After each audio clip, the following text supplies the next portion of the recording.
Space has dropped on a new edition of Soccer Down Here. It is a Wednesday. It's a Wall Pass Wednesday. We'll be taking your questions throughout the show. You will also hear from Atlanta United 2 manager Jack Collison.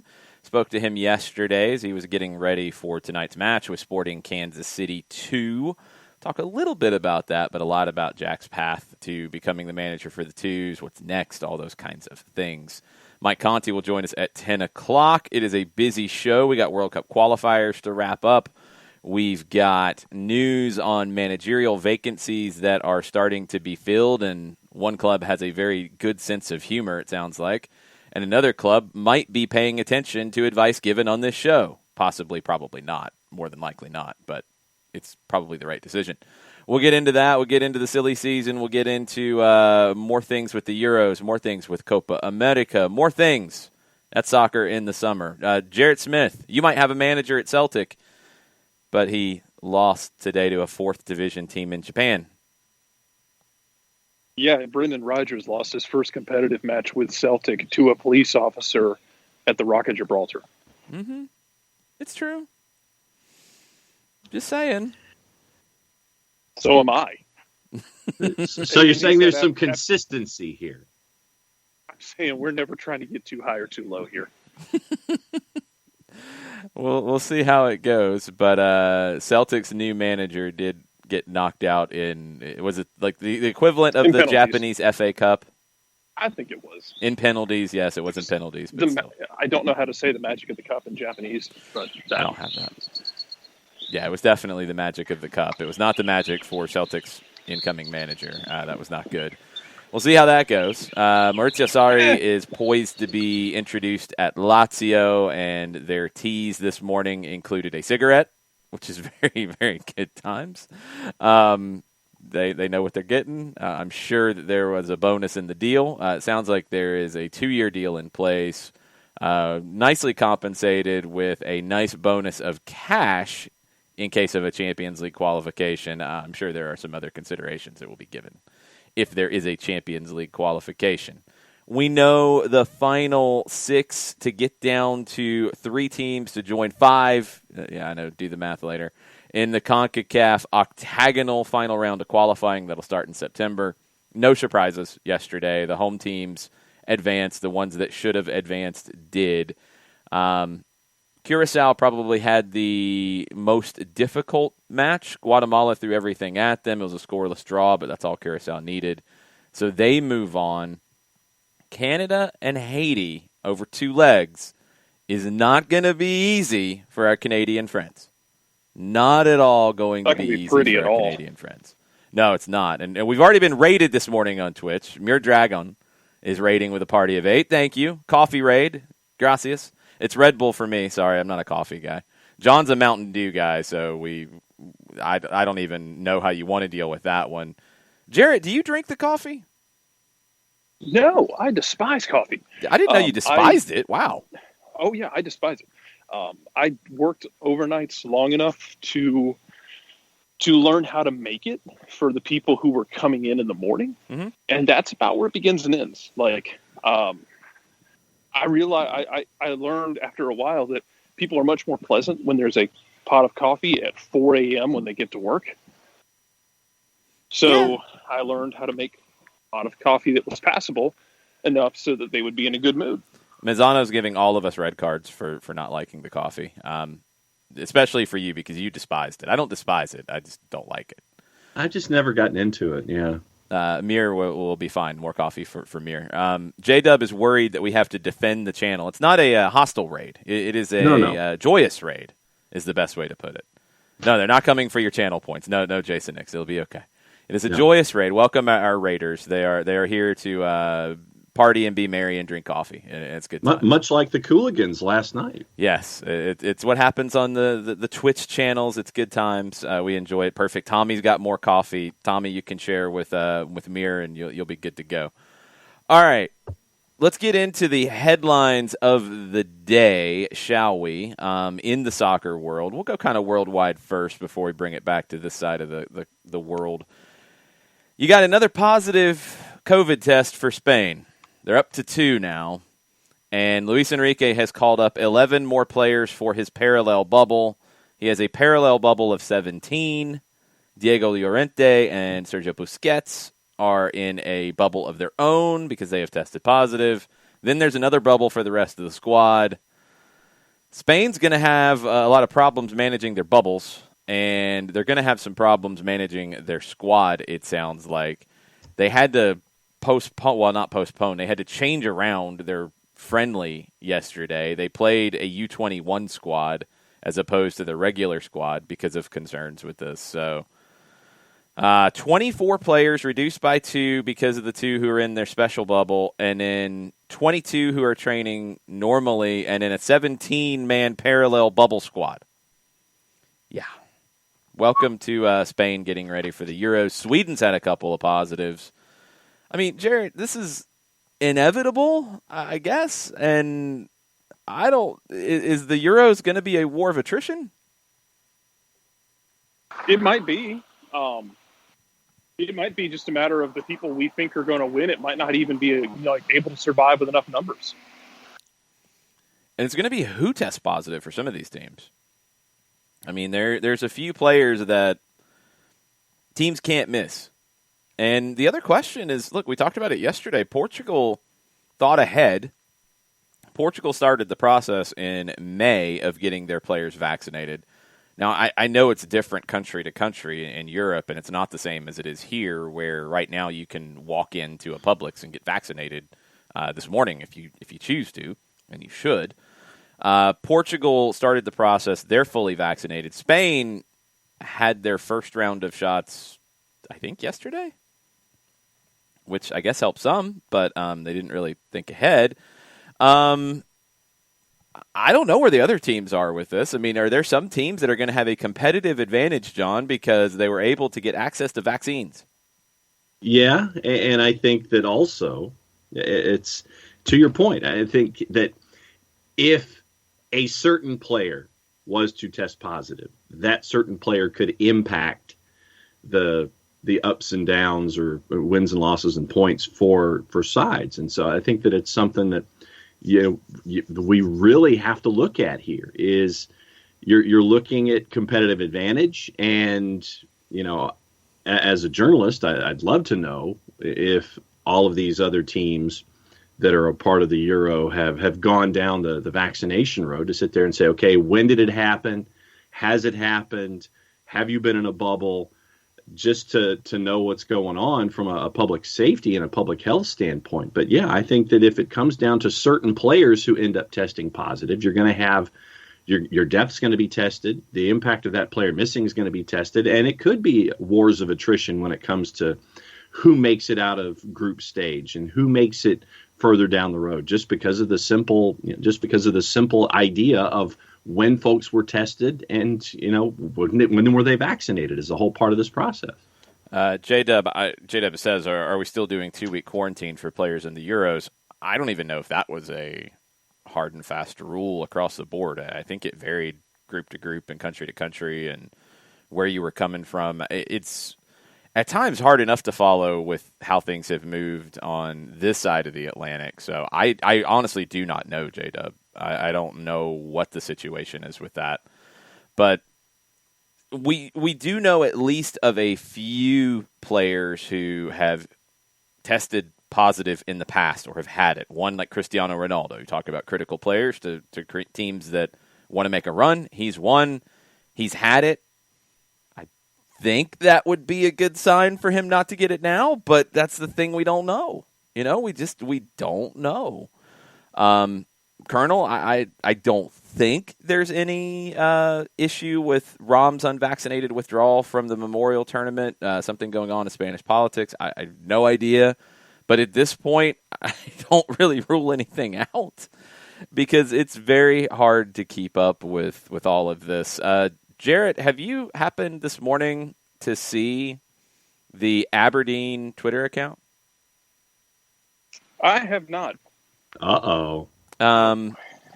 You probably should take a look right now at Aberdeen FC just for enjoyment. Jared is a Celtic fan, by the way, if you are new to the show and you're wondering why I'm asking him to take a look at Aberdeen's Twitter account. They have introduced, I hope he is immensely happy.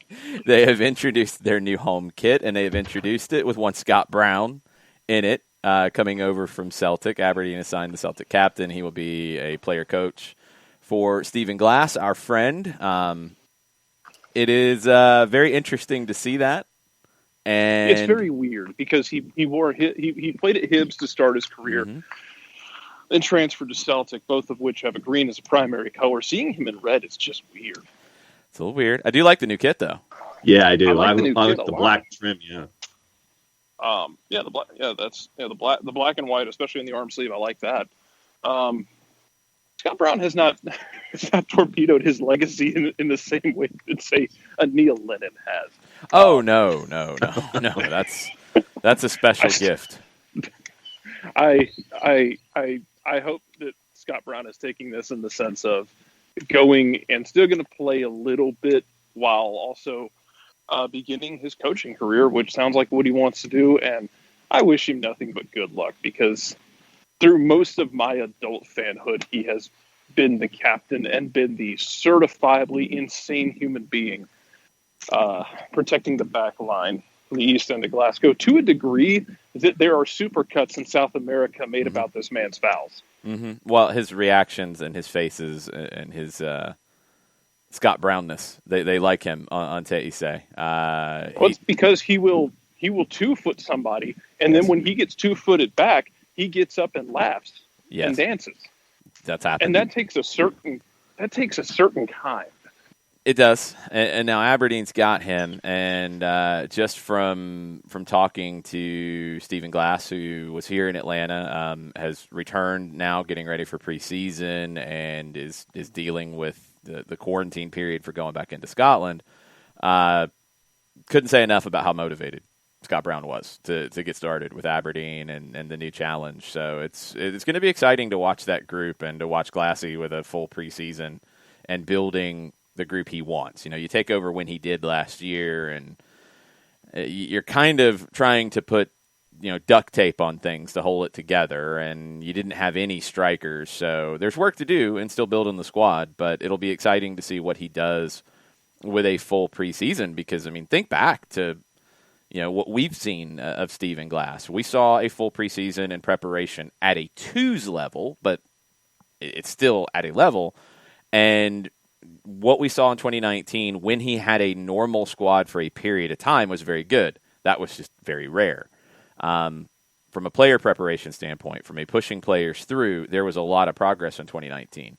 2020, same thing, but we only saw one game. Then you get into COVID. Then he takes over with the first team, and it is really piecing everything together through all the craziness. It's going to be good for him just to get that opportunity to actually build a squad that is not going to come and go like a T's team would and prepare for an upcoming campaign. I'm excited to see how he does and how he can put his stamp on a team that he came up through, and he knows what it means to be Aberdeen, and I'm excited to see what they can do. They start in the qualification for the Europa Conference League. Is that right, Jarrett? Yeah, I believe so, because they didn't beat Hibs, so they didn't get in Europa League. I think that's their first competitions will be in Europa Conference League qualification. There's no telling where they will be. That'll be interesting. And then I think the fixtures come out in mid-June, maybe in another week or so for the Scottish Premier League season. So excited to see it. Scott Brown is in a Aberdeen kit, and Jarrett might have had to swallow hard before he spoke on it. Possibly. And it also looks like they're close to adding Christian Ramirez. There's a visa obstacle, and that's how it's being phrased. Okay. They have agreed to a fee and a deal to sign Christian Ramirez, and they're trying to get the final paperwork done. The deal then has to go to a Scottish Football Association tribunal agreeing to issue a work visa, and that may have to go to appeal.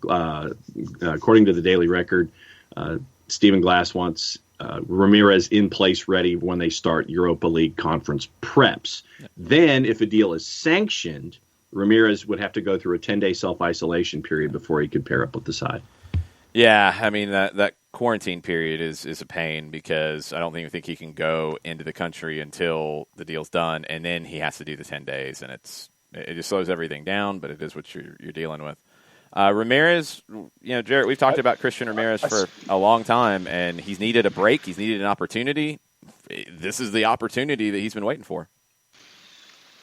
It is. I seem to remember there were even rumors last year that Atlanta asked about him when Joseph went down and were rebuffed by Houston. I never heard if those were confirmed or not, but I'm wondering if this is just a matter of Stephen Glass really likes Christian Ramirez, wanted him as an option here last year if he could get him, couldn't get him, and now sees this as hey, Christian, come play in Aberdeen for a couple of years. Show off what you've got to the rest of Scotland and Europe and see if you can make your jump south if you want to.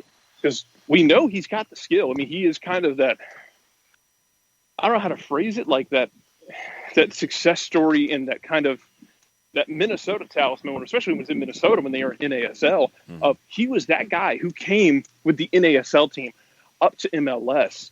And I remember it being such a really fun reaction to watch when he scored in their first game against Portland in 2017. It felt like a culmination for a lot of fans in Minnesota and for him. But yeah, it seems like I don't think Adrian Heath ever gave him a consistent opportunity. He didn't get that at LAFC, and he hasn't gotten it at Houston. And LAFC was weird because you had Diamande at that point over there. Like LAFC was weird. Houston is kind of a weird situation. Like Aberdeen might be that chance he gets.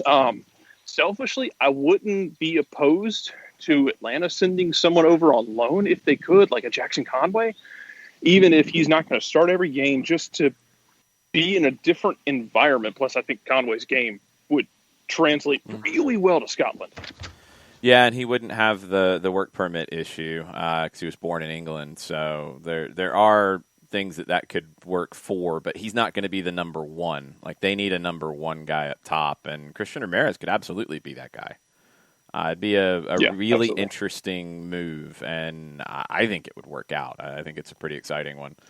Other MLS... I wonder if Minnesota misses him. Minnesota, I don't think even thinks that far ahead, to be perfectly honest. And they've added guys two now. Strikers now. Yeah. They've gone through Mason Toye, who is absolutely tearing it up in Montreal. He didn't in Minnesota. No, he didn't. If more guys keep leaving Montreal and doing better, I'm going to start looking back at Montreal with more of a side eye. Minnesota. Whatever. Right. Oh, I'm sorry. I shouldn't say whatever. One team has multiple wins this year by not like own goaling themselves. Yeah, there's that. Same Zach McMath. There's that. Yeah. Other MLS. Real quick, one other note. Okay. Further down, in the Daily Record article, one note further down, it also mentions that Jack Gurr is also set to come in for the return of preseason. Jack Gurr has posted a picture on his Instagram stories of being in an airplane. So that would all seem to line up. That's my... and super easy for him, English. Another one, born in Newcastle. Yeah, that's my investigative journalism of the day. Really not. There you go. It came up on my Instagram stories, and I'm like, oh, okay, cool. So that sounds like that's happening. Okay, other MLS rumors. Nashville SC and El Mataflo might be riled up about this one. Interested in acquiring another attacking designated player, and we had this conversation earlier about Randall Leal, who is not a designated player. He was before. He is not now. The club confirmed that with one of their podcasts led by Wes Bowling. And now Nashville are linked with Toluca and Ecuador international Michael Estrada. 16 goals, 5 assists in 50 appearances, 35 starts since joining Toluca in 2020. $3 million fee from Independiente del Valle. 5 goals and 14 caps for Ecuador. He was linked with Boca Juniors in the winter, but Michael Estrada could be headed to Nashville. It's a good get. That's a bold move for Nashville. It's a better move than Jonder Cadiz, who I don't think is really fit. I think Estrada could be that number 9 that they've needed, and then you might want to watch out for Nashville. Why isn't Nashville looking at Bolga? I think they want somebody who's got more than maybe a year in them. Everybody else is looking at Pulga, it sounds like, with Gimnasia, Atletico Tucumán. I'm sure Colón wants to keep him. Just saying, Atlanta's a wonderful place, Pulga. And you're not going to be asked to be the guy all the time. Just some of the time. Just occasionally. You're going to need to come off and provide the magic. And we'll make sure you have all of the meats and cheeses and wine and whatever else you might need to come to Atlanta. Pulga will take care of you. We'll take care of you. Colón, no, Pulga's out of contract. Colón has no say over what they get because he's out of contract at the end of June. So, yeah, Pulga can walk. Pulga can call his own shot. And you know, he's 36. Come home, Pulga. Let's be real. Come home, Pulga, to your non-home. Yeah, non-home. Come definitely. be the new Lisandro Lopez. Come home to your new home. Yes, exactly. There's that veteran spot that's available now. Come to a new home. He's 36. There's going to be very limited situations that make sense for Pulga, but he was the best player in the Copa de la Liga. It's not just a folk hero who he won a trophy for a small team. That's good. He was the best player, no question, in the Copa de la Liga for Colón.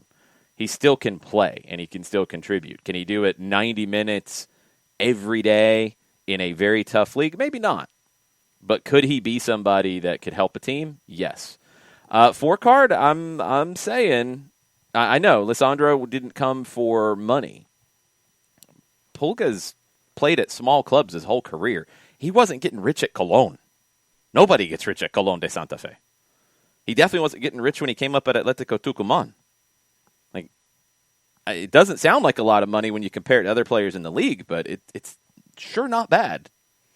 So don't rule it out, four-card. Don't rule it out. And Coco, you are correct. Jose Pepe Sand, he is even older than Pulga. He might not have a whole lot left for Lanús. He's like 78 years old. Maybe 95. Really, I think he's just 40 or 41. But 41, yeah. Pulga could go to Lanús. That would actually be a really good fit. Very different kind of player, but I think he would fit into the way Lanús plays. Yes, Pulga, introduce him to Lemon Pepper Wet, and Pulga might be set. That might be all that is needed for Pulga to come to Atlanta. Can we get somebody down to Argentina? Yes. Can we send Lou Williams to Argentina? Well, Lou's busy. We don't want to send Lou right now. We need to take care of this now. So we need to send somebody down with the wings and bring Pulga in. That's what we need to do. One of these days it'll happen. World Cup qualifying in South America. If you missed the results last night, Brazil stretched their lead at the top. They are 6 out of 6. 2-0 win at Paraguay. Neymar scored early. Lucas Paqueta scored in the second half. First win in Paraguay for Brazil in a World Cup qualifier since 1985. It's been a long, long time. They're 6 points clear. Second place, Argentina, who blew a 2-goal lead in Colombia, finished 2-2. Miguel Borja scored in the final seconds of stoppage time.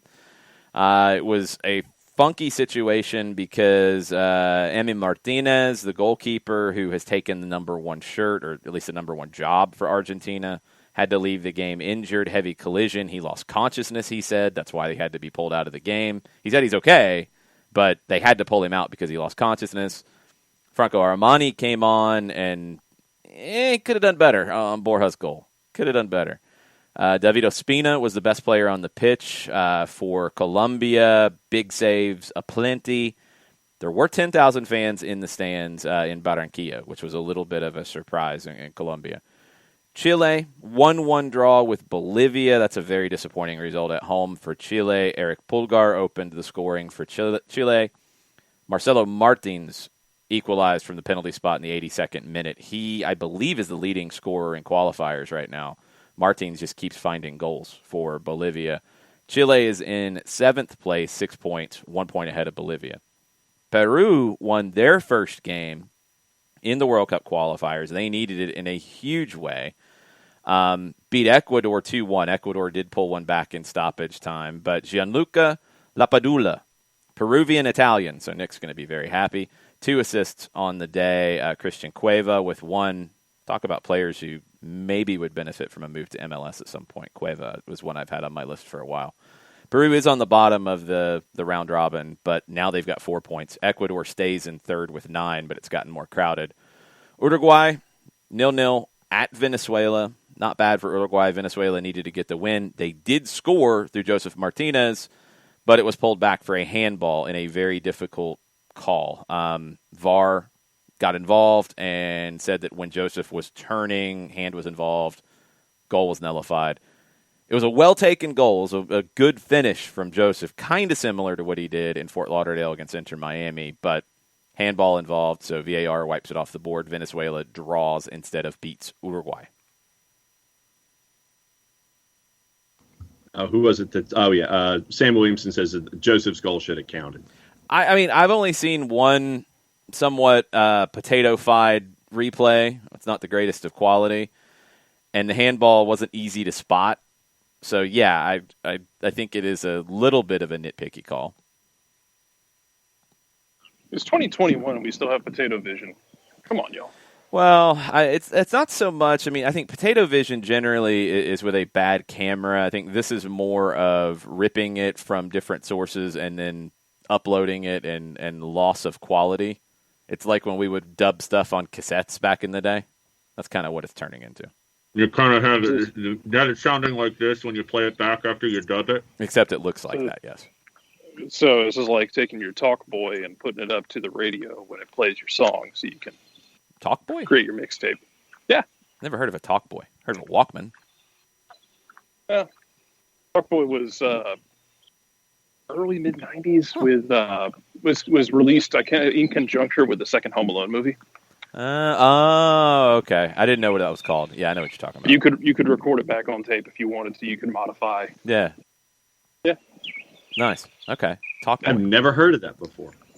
I never heard the name. I know exactly what you're talking about, but interesting. Okay. I never had one of those.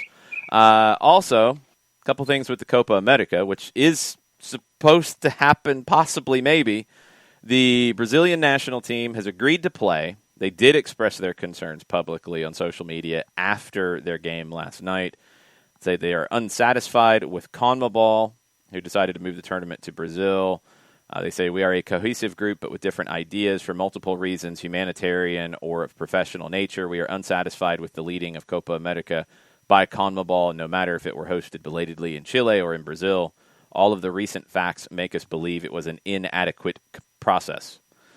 Also, the Brazilian top court has scheduled an emergency session for tomorrow to decide whether or not the Copa America will be allowed to kick off 3 days later. Chief Justice Luis Fux is scheduled the special session so he and 10 other justices can cast their votes electronically. Another justice said there is exceptional urgency and relevance in the case requiring a quick conclusion. Yeah, the tournament starts in 3 days. That's the need for a quick conclusion. Come on. Maybe it'll happen, maybe it won't. Maybe it'll happen somewhere else. Maybe they'll play it on Copa America Island. I don't know. Who knows what's going to happen with this thing. Maybe there's games, maybe there's not. World Cup qualifiers in Concacaf. No surprises last night. The second round, which will be home and away, 2 legs. El Salvador versus St. Kitts and Nevis. Curacao against Panama. Haiti against Canada. I think Haiti and Canada is the biggest toss-up and maybe the highest profile one. Curacao, Panama should be a really fun one to watch. 2 very different kinds of teams. I don't know about El Salvador and St. Kitts and Nevis. I think they're both a little fortunate with the draw because I think they might be the 5th and 6th best teams out of these 6.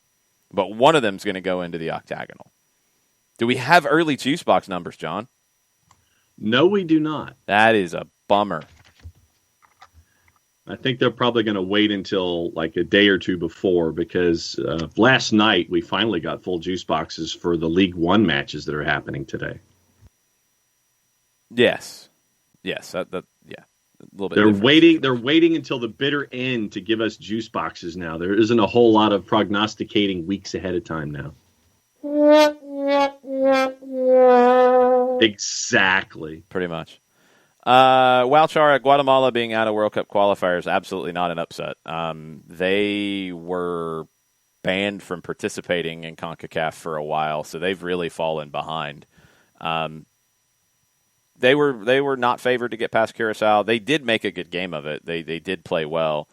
Their best player, I thought, was a guy who played at Shorter College in his first 2 years of college, Darwin Lom, who's now playing in Nisa with California United. That tells you all you need to know about where Guatemala is in terms of the level of their talent right now. They've fallen behind after the Carlos Ruiz generation in a big way. Curacao has a number of players with Dutch ties and players who are playing in Europe, some lower divisions in Europe, but playing at higher levels than the Guatemalan squad, for example. Curacao is one that a lot of people have thought could be a surprise this time around. Could be a surprise. I think they're not top 3 yet, but if they get on a hot run, you never know in South America. I don't remember why they got banned. I can't remember what it was. I want to say overage players at a youth event, but I could be wrong. They did get banned for a period of time, though, because their numbers fell way behind, or their ranking and their seeding fell way behind. And I do not remember what it was off the top of my head. We'll have to do some digging on that. We did a lot of digging on our Concacaf Thunderdome watch-along last night of all sorts of things that we learned about all these different countries and their kit providers and who has what and why they have this and why they have players from certain places. It was very interesting, a lot of fun. Thanks, everybody, for hanging out for the watch-along. There will be more Concacaf Thunderdome watch-alongs because we've got these games in the second round and then the octagonal, which will have a ton of games happening over a short period of time. So there will be plenty.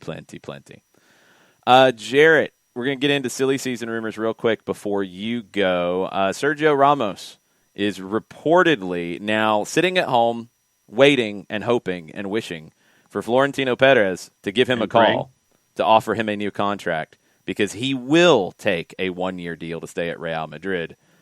Do you think that means that there's not a lot of a market out there for Sergio Ramos?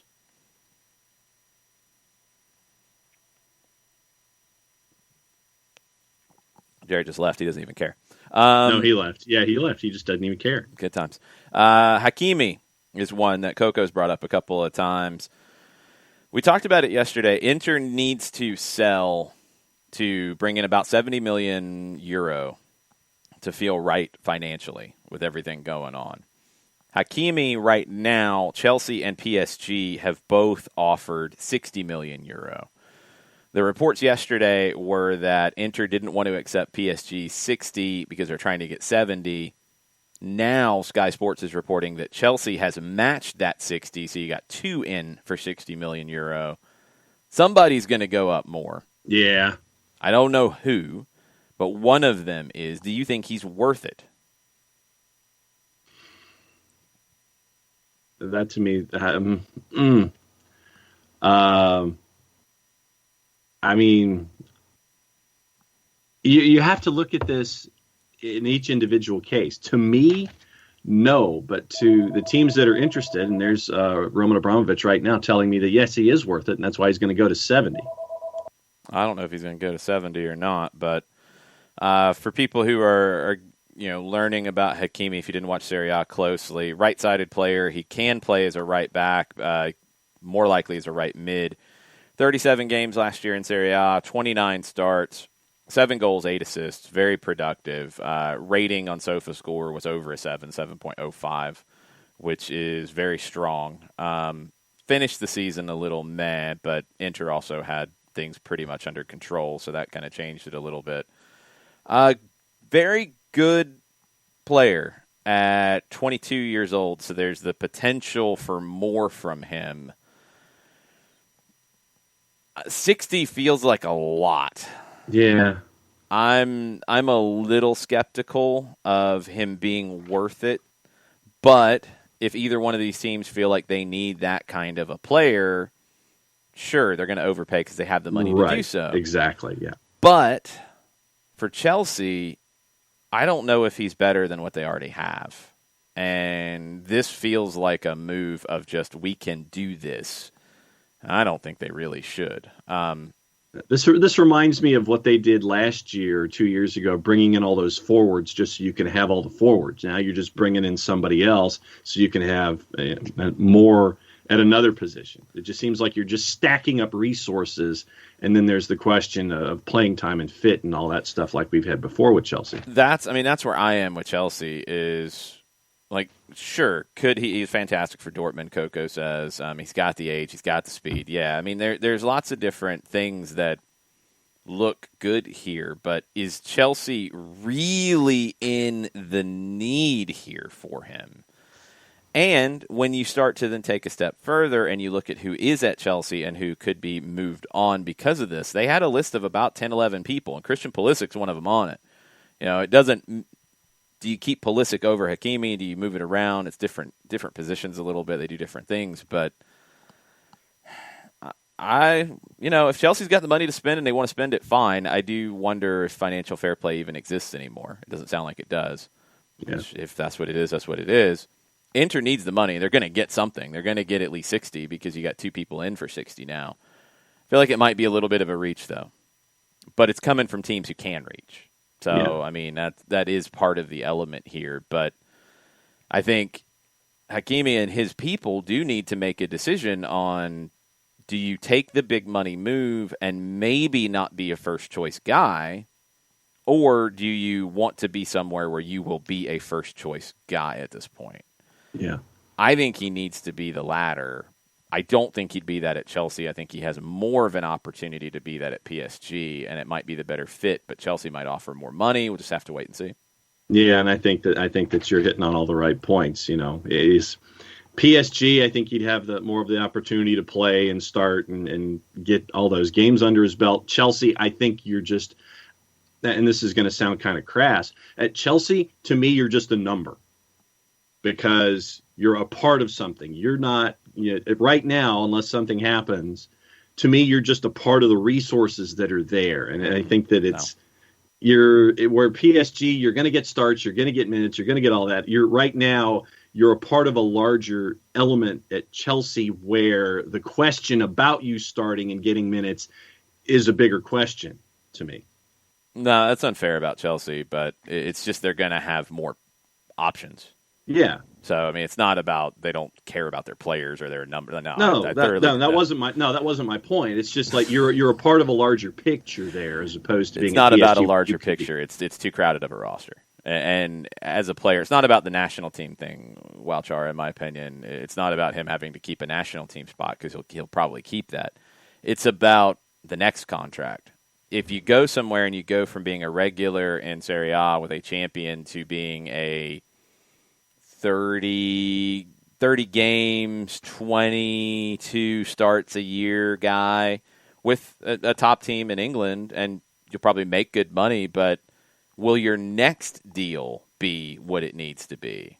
Yeah. That's the part where I question it, and I don't know if it's the right move when PSG could be in the mix and you'd probably play more and be in a little bit better spot for playing time. So right. I think that's what it comes down to. Yeah. Chelsea's just able to sign more guys, and if you want to go there and make a lot of money and win a lot, not be guaranteed winning the Premier League, not be guaranteed of winning really anything because of the competition, and not be guaranteed of a regular spot. I don't know if really anybody is with the number of players they have and the good players they have. Right. For some players, that's a good fit. I don't know if it is for a 22-year-old who's still on the rise. That's just my opinion. We'll see what happens. I think maybe PSG is the better fit for him. Lautaro Martinez is the other name making the rounds this morning. Barcelona are looking at Lautaro. Inter has set a price on him of €90 million. Man, they get 60 or 70 for Hakimi, and they get 90 million for Lautaro. They'll be pretty good financially after all of this. Sport revealed that Lautaro wants to go to Barcelona. He likes the idea of Messi and Sergio Aguero being in town, Argentine national team teammates. He does understand the financial situations at Barcelona. He knows they have to sell players to be able to bring players in. Atletico Madrid, as we mentioned before, Diego Simeone wants to get Lautaro Martinez. They're not in the greatest situation financially either. They would have to sell to be able to buy. They're in a much better one than Barca, but they don't have a lot of money sitting around to go pay 90 million. The question that I would have, big picture here for Inter, is if they get Chelsea and PSG driving the price up, they get 70 for Hakimi, would they then be more willing on Lautaro to not take 90 straight up, but take a player or two and take 20, 30, 40, maybe 50? Can they find that kind of a deal? Martinez is an outstanding player. I think he's a great player. I think he'd fit in great at Barcelona. But can they find something to tempt Inter? I think for Barcelona, they're hoping that Chelsea and PSG get into a bidding war here, because I think it'll increase their position in trying to bring in Lautaro Martinez. Okay, Mike Conti's going to join us at 10 o'clock, but before that, you are going to hear right now from Jack Collison, new manager of Atlanta United 2. The Twos play Sporting Kansas City 2 this evening at the Fraction in Kennesaw. 7:30 kick or 7:36 kick. Join us in person. Would love to see you. Or you can watch on ESPN+. Two of the better developing clubs in MLS with their second teams facing off tonight. Should be a lot of youth on the field, a lot of young talent. And Jack Collison talks a little bit about that game, but also talks about just the whirlwind of activity getting into the role as the Atlanta United 2 boss. Here is the gaffer, Jack Collison. So what are some of your takeaways, Coach, from your first match on the touchline for Atlanta United 2? It was a fantastic start in terms of obviously the result against one of the big boys in the league. But I think what really pleased me was the efforts and the attitude of the players. We obviously knew it was going to be tough, and at times it would potentially be backs to the wall defending. And the boys certainly dug in and done that. And obviously to come away with a clean sheet and a positive result is fantastic. And I think the real pleasing thing is we know we've got so much more work to do and so much more to come from the group.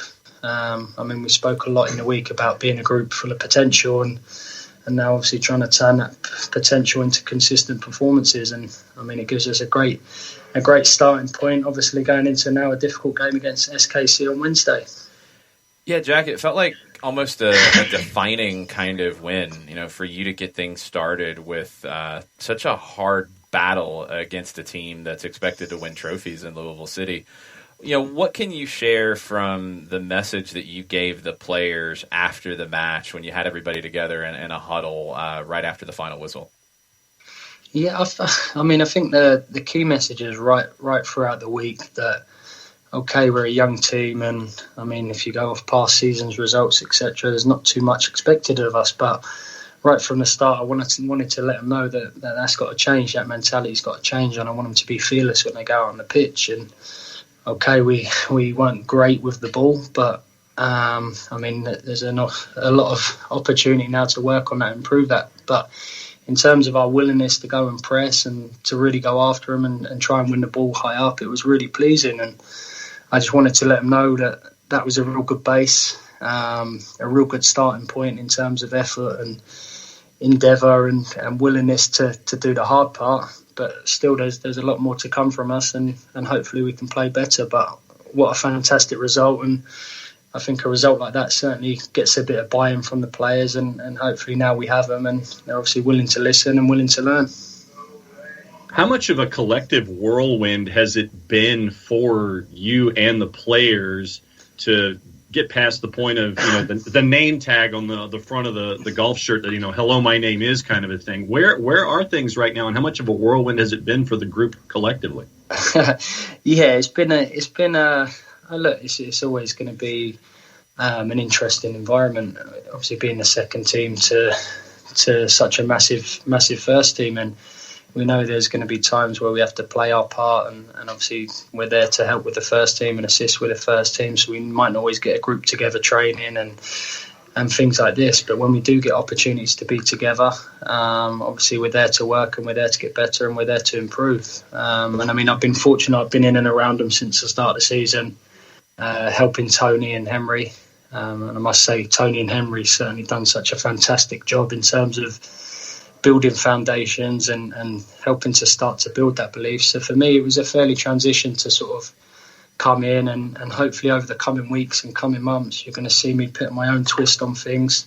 But ultimately, still looking to play the Atlanta way. We want to be aggressive, we want to be expansive, we want to be exciting to watch, and we want to try and be on the front foot and still be willing and ready enough to go after teams, even if they are one of the best teams in the league. When you were making that decision in 2019 about what was next in your career, what led you to join the Atlanta United Academy back then? Yeah, I mean, it was a very difficult decision to leave West Ham. If I'm honest with you, I've been there for 10 years as a youth team player, reserve player, first team player, and then had returned as a coach. But for me, I felt I was at a stage in my coaching journey where I didn't want to be comfortable. I wanted to be pushed out of my comfort zone, and I felt at West Ham there could have been a tendency for me to do that. It's something I'd known and sort of been pretty much my entire professional life.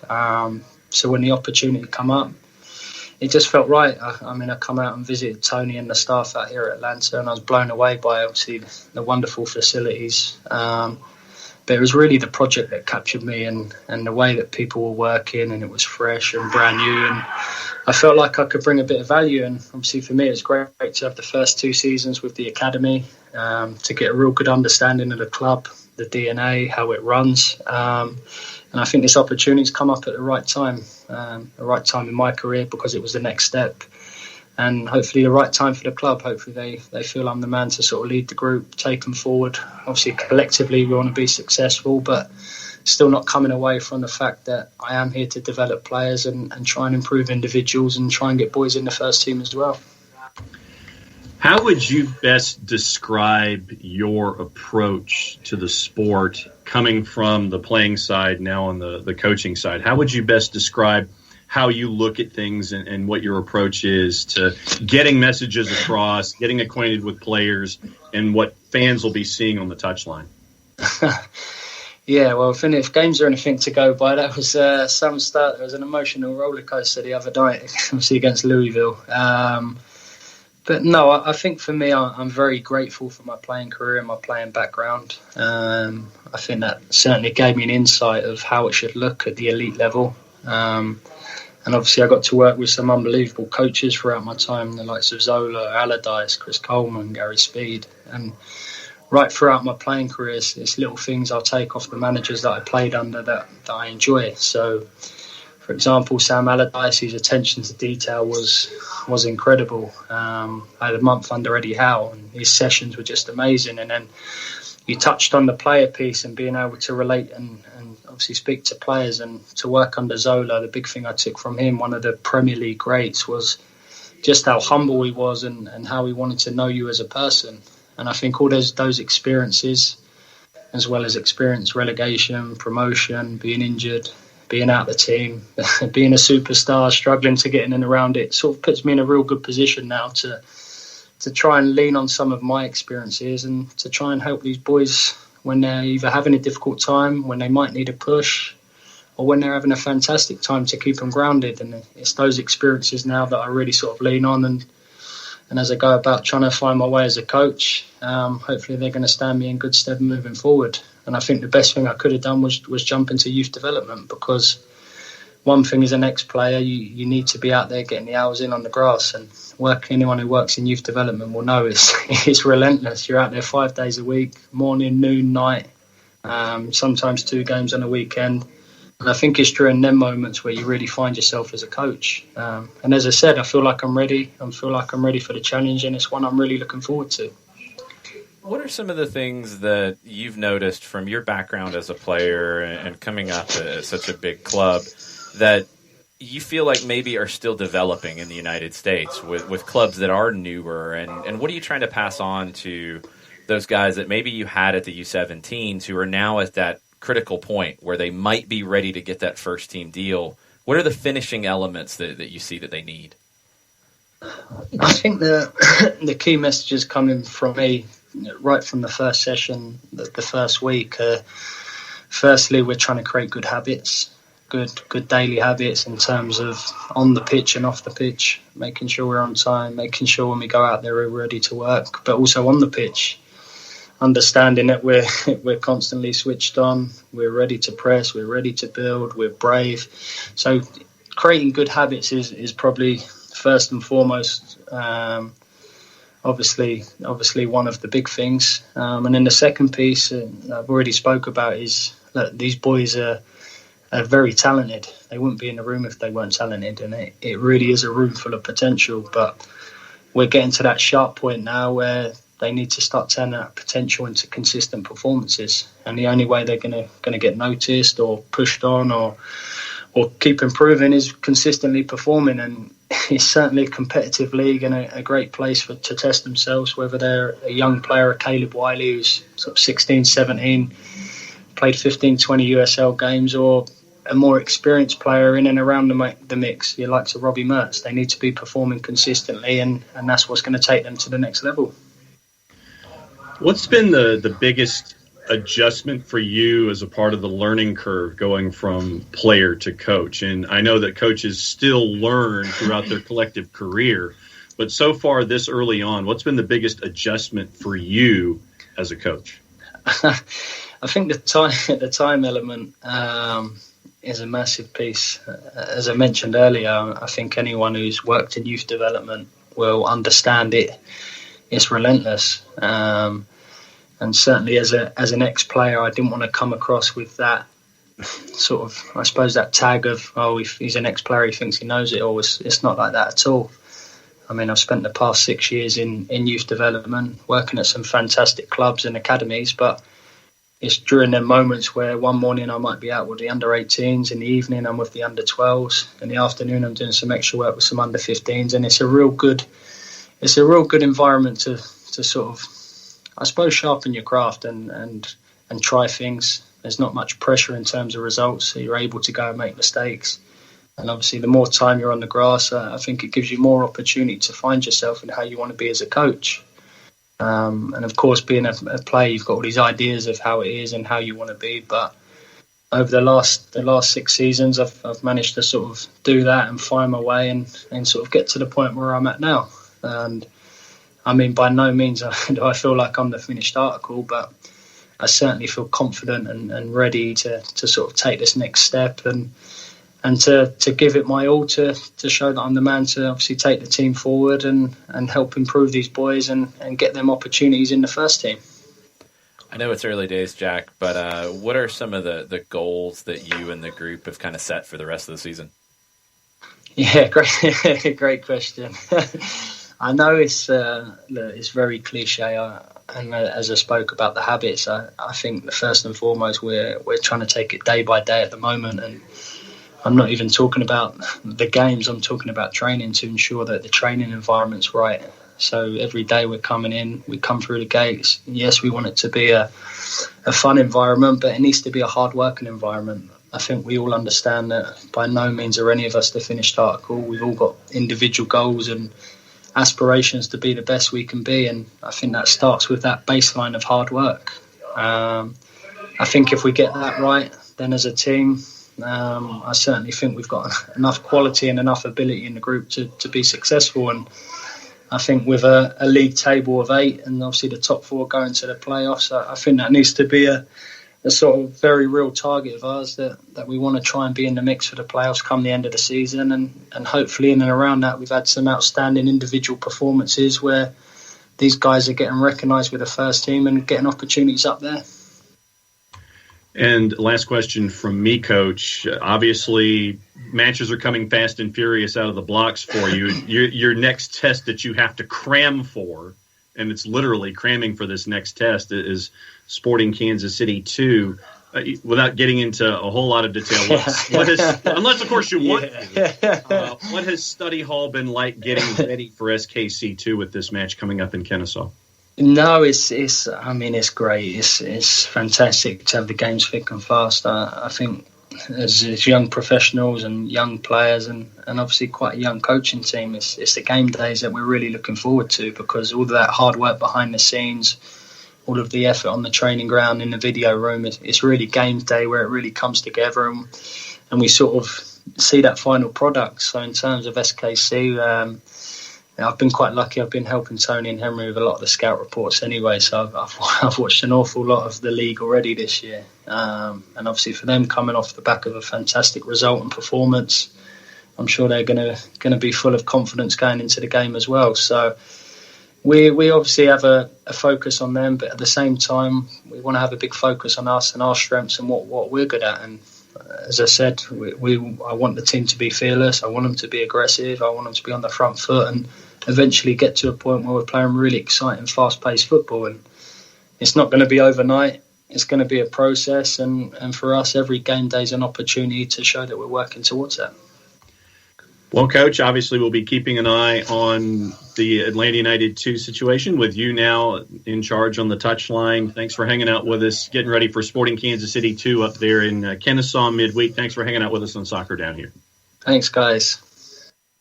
Jack Collison, great to talk to him yesterday. We had the chance to see him in action in his debut on Sunday, and he was very busy in his debut, walking back and forth in that technical area a lot in a combative, really physical, really contentious game at times between Atlanta United 2 and Louisville City. I don't think it'll be quite the same with Sporting Kansas City 2. I think it'll be a good football match. I think it'll be two teams that want to play. And I'm curious to see which team takes control and how the other adjusts to that. Atlanta United 2, and this was something that was, I think, a credit to Jack and his preparation, was against a team like Louisville. I think they had to know there were going to be sequences where they wouldn't have control of the game. And they didn't for large portions because Louisville City's that good. But they found a way to compete and they found a way to win. Sporting Kansas City 2, I think, is a team that they're going to come in and expect, Atlanta United 2 is, to control the game. But at least now they know that if they don't, they can still be competitive and still be a winning side. Yeah, last time out of the blocks for Sporting Kansas City 2, knocked off FC Tulsa, and their problems continue. SDKC 2 put 4 on Tulsa, and that game was tied at 1. So you know that the kind of offense that's capable there for Sporting Kansas City 2. They come in below the playoff bar. They've only won once in their 7 matches so far this season.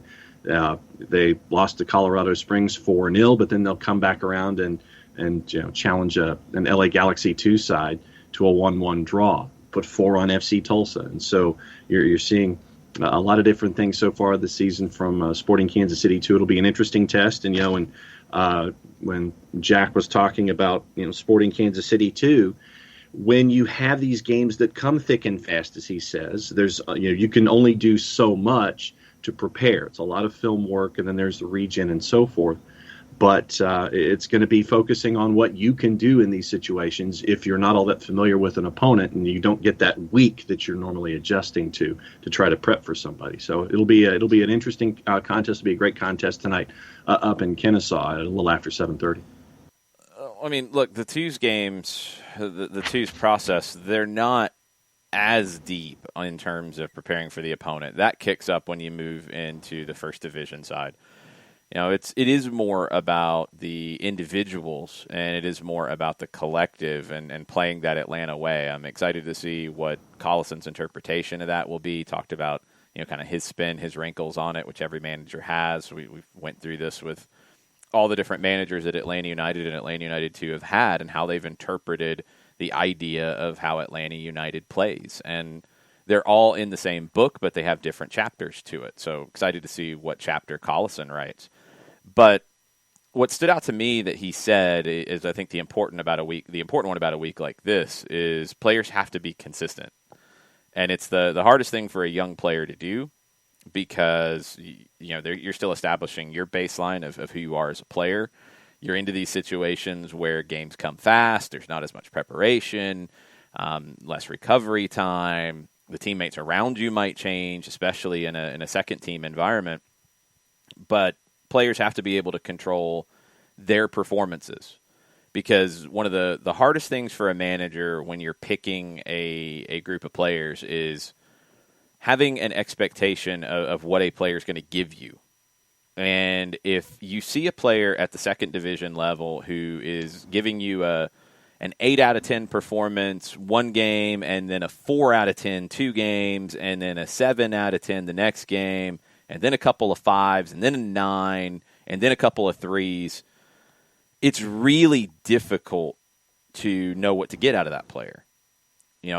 Would you like every player to be a 10 every game? Yeah. Is that possible? No. At least you want consistency with those highs. You don't want the lows to be as low. You need to know what to expect. And that is something that he is going to call for with this young group, is consistency of performance, game in, game out. And of course, going to have a man-of-the-match performance from time to time, like Aiden McFadden has had multiple times this year. Alec Can had a man-of-the-match performance on the weekend. Caleb Wiley was on the USL Championship Team of the Week bench. McFadden and Can made the Team of the Week. Of course, you're going to have those, but the lows can't be so dramatic, and that's going to be the challenge for somebody like a Caleb Wiley, who is very young. And we talked about it with Tony Annan earlier this season.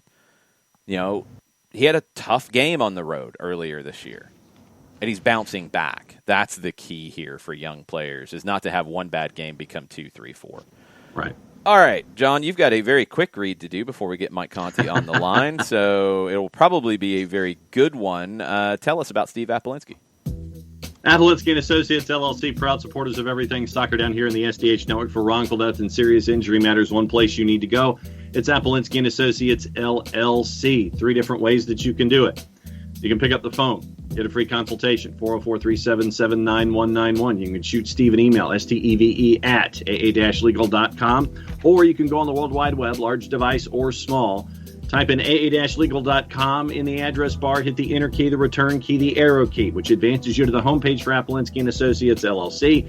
You see all the pull tabs that are there available for you. You can see all the different cases they can handle should you wish to have a conversation with Apolinsky and Associates, LLC. You can also go further down the page, see all the different kinds of awards that they have won.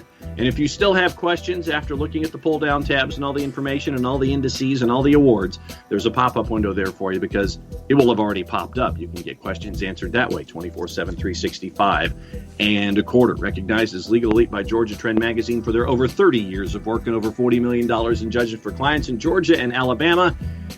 Apolinsky and Associates, LLC. The website's aa-legal.com. Bring on Mike.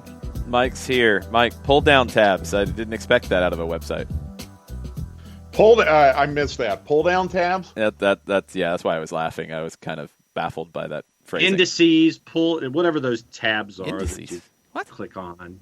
Indexes. It's not indexes, it's indices. Websites. Okay. Okay. I got nothing. Mike, I don't understand it anymore. Indices make me think of a stock market. I feel like we're doing the financial report. Yeah, sometimes it turns into that.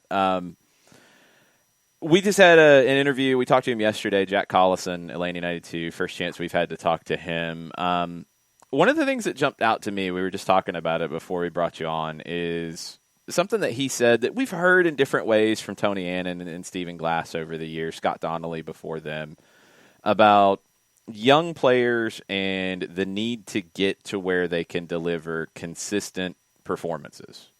And, I mean, this is just, I think, general for any athlete in any sport. You know, it's one of the hardest things because you'll see a young player, like, it burst onto the scene, and they'll have these great performances, and then they'll go into the tank for a month, and it's just blah.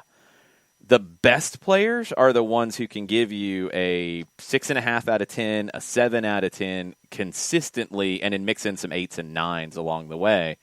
And that's the challenge for these young players who are trying to establish themselves with the 2s. Yeah, and I have to think it's especially challenging when the ability to get games is sometimes it's difficult to get that consistently, especially in a second-team setup where a lot of times you have first-team players who are going down because they need to get games, and that can impact the second-team player. I don't know if Jack really spoke to this or not, but it feels like one of the best ways in which you can achieve that consistently is to play consistently. Mm-hmm. And sometimes the setup can be a little bit difficult for players to play consistently, especially when you have a very deep club across the first team and the second team. So, yeah, I totally get that. And I think that's why, you see it in baseball, you see it in ice hockey, you see it in basketball, the value of having a AAA league, an American Hockey League, USL Championship, a G League really, really helps. And we've talked about it on our Hawks show on Thursday, Jason, how there are a couple guys on this Hawks team this year that could have really benefited from the College Park Skyhawks actually playing this year and having a G League team, because you need to play those games to get better. It's very, very difficult to simulate match conditions, match flow, the decisions that you have to make within a match in, say, a scrimmage or a practice. Yep. It's a good thing to be a deep club, and it's a good thing to have this problem where you have so many guys in the first team who are able to play, and you're going to have to bump some guys down just to get them into USL matches. But the consequence of that is it's a domino effect. Like Mikey Ambrose, for example, if he really needs a game, he's going to go down to the twos. That could bump someone out of the twos who really needs to play. And it's a domino effect from there that probably ripples through some of the academy teams as well. Well, and then, Mike, one of the other things that stood out in talking to Jack was in asking him what his biggest adjustment is for him going from player to coach. It's all of that time that you're spending, as he says, getting those hours on the grass, and learning about that, all of the different folks that he's learned from in the past. And he did mention Sam Allardyce, and I know that in the Twitch pitch that sent up a couple of flares for some folks. But you get to learn from legends, you get to learn from those who've been entrenched in coaching. And now for him, it's just the time commitment is that he's trying to get adjusted to now, where you're investing in all of these other things to get you to a match day as a coach instead of being adjusted that way and spending all that time on the grass as a player. Yeah, and it's going to take him some time, I'm sure, to develop his coaching voice and his coaching personality. And that's something that will probably evolve through the season. I think the one interesting part about taking over midseason, as Jack has done, is he's taking over a group that has been together, and he might be able to develop his voice to best suit the current group. It's not like coming in at the beginning of the season with a new team that's all your own, and it's your voice and your style, and the players have to adapt to that. I think in Jack's situation, he might be able to form his coaching style based around what works best for his group. So I'm really intrigued to see this team under Jack, and I'm really intrigued to see if they continue to take positive steps forward. I really think the way the twos have played this year is one of the big Atlanta United stories of the year so far, to be totally honest with you, because it's tough. It is really, really tough to be a second team competing in a league as challenging as USL Championship, accomplish the things that the second team is supposed to do to help the first team, and yet still win matches. And this year they're doing it. And even some matches in which they aren't winning, they're still getting very positive results against good teams. That, to me, it's a great thing. It's very, very positive for the club. And it's very, very positive, I think, for a lot of those second-team players to get the reward for all of the hard work, because they work like crazy. And you guys know it, being with them for the last 3+ years. They work like crazy. And they know what their job is, but it can still be very, very frustrating when you aren't getting the rewards in the form of results. So I'm really eager to see where this goes from here for Atlanta United too, because honestly, I'm really enjoying watching them. I think that's one thing that just stands out to me. I really enjoy watching Connor Stanley. I really enjoy watching Aidan McFadden. Who I think has played incredibly well for the twos, who I'm really enjoying watching, is Alec Can. Yeah, two really good performances from him. Dynamite. So they're really entertaining. And I just hope that Jack can kind of keep them on the rails. Certainly what happened on Sunday was a really, really good start. Yeah, I don't like to always share stuff from behind the scenes, but I'll give you a little glimpse. I'll break the fourth wall for a minute. Had a chance to see Glassy before he headed back to Scotland on Sunday as I was headed to the stadium. And we were talking about just the different things that had come up in the last week. And he's worked with Jack. Jack said, he's worked with Tony and Henry a lot right now this season. So he's kind of been around the mix this year. So he's not a completely new face to this group of players. But Steven said one of the biggest differences between Jack and Tony and Steven was their personalities. Jack's a very different kind of personality than Tony and Steven. And he said, that could really serve him well coming in the way he's coming in now. As the new guy, the team is in midstream, a different personality could push this group to another level. And we underrate that sometimes, with coaches, and we'll talk about philosophy and style and tactics and all this, but their personality is a huge factor. And I think we saw it Sunday night in a game that was a fight. The players fought for their new manager. They fought for him. And I think he inspired them to be up for that fight. And that's a great sign early on. I'm with you. And, Jason, I thought we saw that with the first team a little bit with Glassy, at least initially when they made that change last August. I love to see that because that can take a team a long way. And when you don't have that in place, sometimes a team can collapse upon itself a little bit. I love seeing it. I think just from the standpoint of how old Collison is, he can relate probably on a peer level to some of these players. I'm not calling Tony an old man or anything like that, but it is a little bit different. Yeah. Tony, I think it was probably more of a paternal relationship with a lot of those players. Not all of them, but a lot of them. I think with Jack, he probably can relate to these guys on a much different level, on a peer level. Right. And by the way, if you're a twos player and you have a chance to work with Jack Collison, who is is it fair to call him a legendary name? I know legendary gets thrown out a lot, but I mean, he's a highly respected player with an incredible pedigree. Mm-hmm. It's going to be a mutually beneficial relationship. I don't think there's any doubt about it. But Jason is spot on.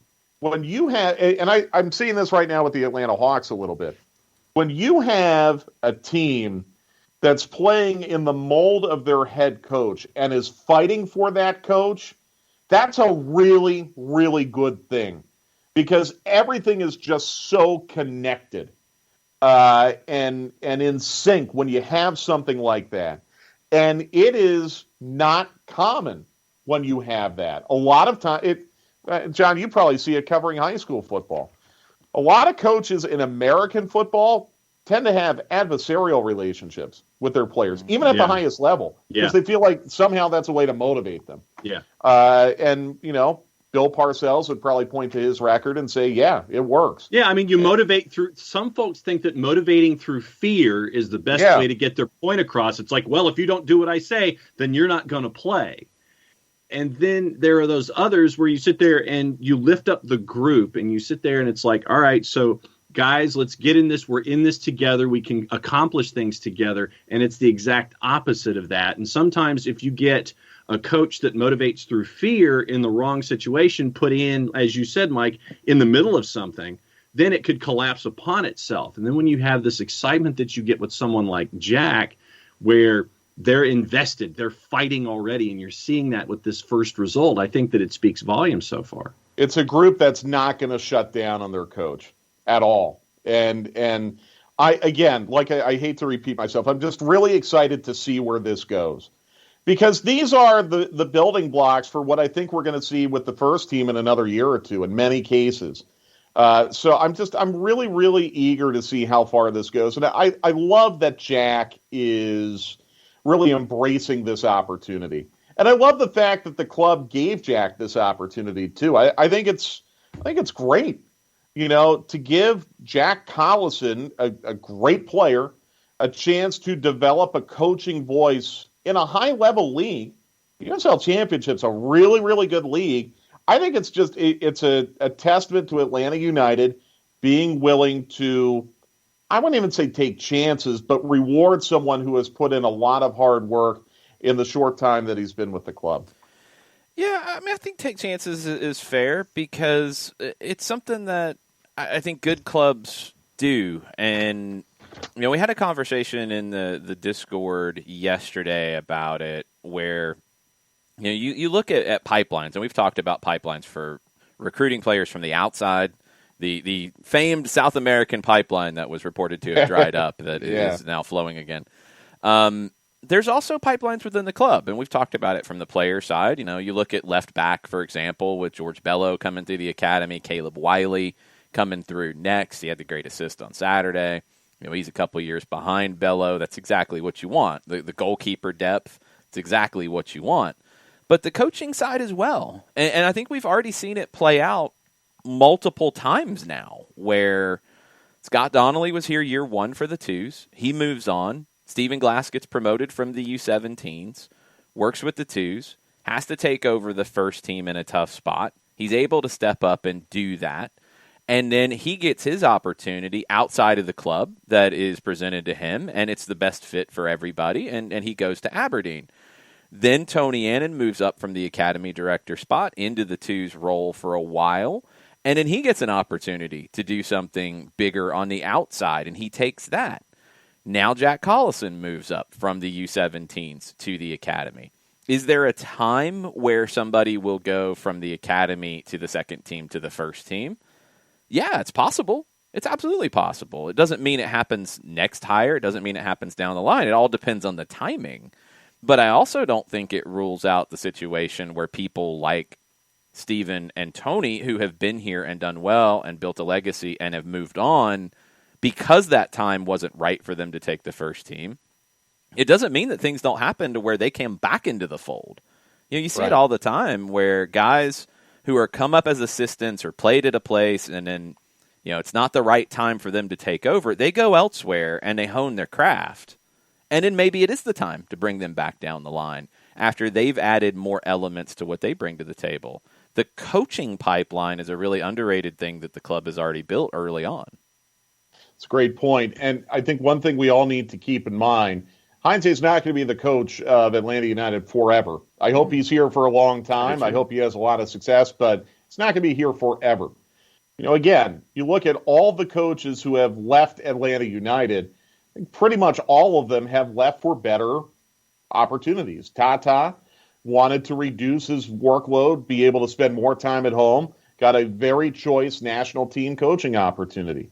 Glassy, again, going from U17 to USL to interim first team to Aberdeen, where in like 3 years. Yeah, right. That's pretty meteoric for him. Mm-hmm. And Aberdeen's a dream job for Glassy. Yep. Tony's a great point. The University of South Carolina, and talking to Tony a little bit a couple weeks ago at which match was it? The Nashville match. Yep. Tony sounds like he's thrilled with this opportunity and what the University of South Carolina has kind of put in place for him. It's a great opportunity for Tony. Even Frank, and I know this is probably going to get some people in the Twitch pitch riled up, but, Frank, to coach the Dutch national team, and I guess we could debate the amount of success that he's having there right now because, I don't know, apparently that has become a thing. 3-0 win over Georgia, who had not lost in their last 18 matches. Pretty good result, I think. But anyhow, Frank, essentially, they say they parted ways mutually, but it feels like a sacking. But Frank still moved on to the Dutch national team. So when that day comes where Heinze is no longer going to be the coach here, whether it be 3 years, 5 years, 10 years, 20 years from now, again, it just makes this club, Atlanta United, so much more attractive to coaches around the world because they know that this can be a springboard for their career in the same way it can be a springboard for a player. Yeah, if you just look at it from the current results, you're looking at your first manager with a plum national gig. Mm-hmm.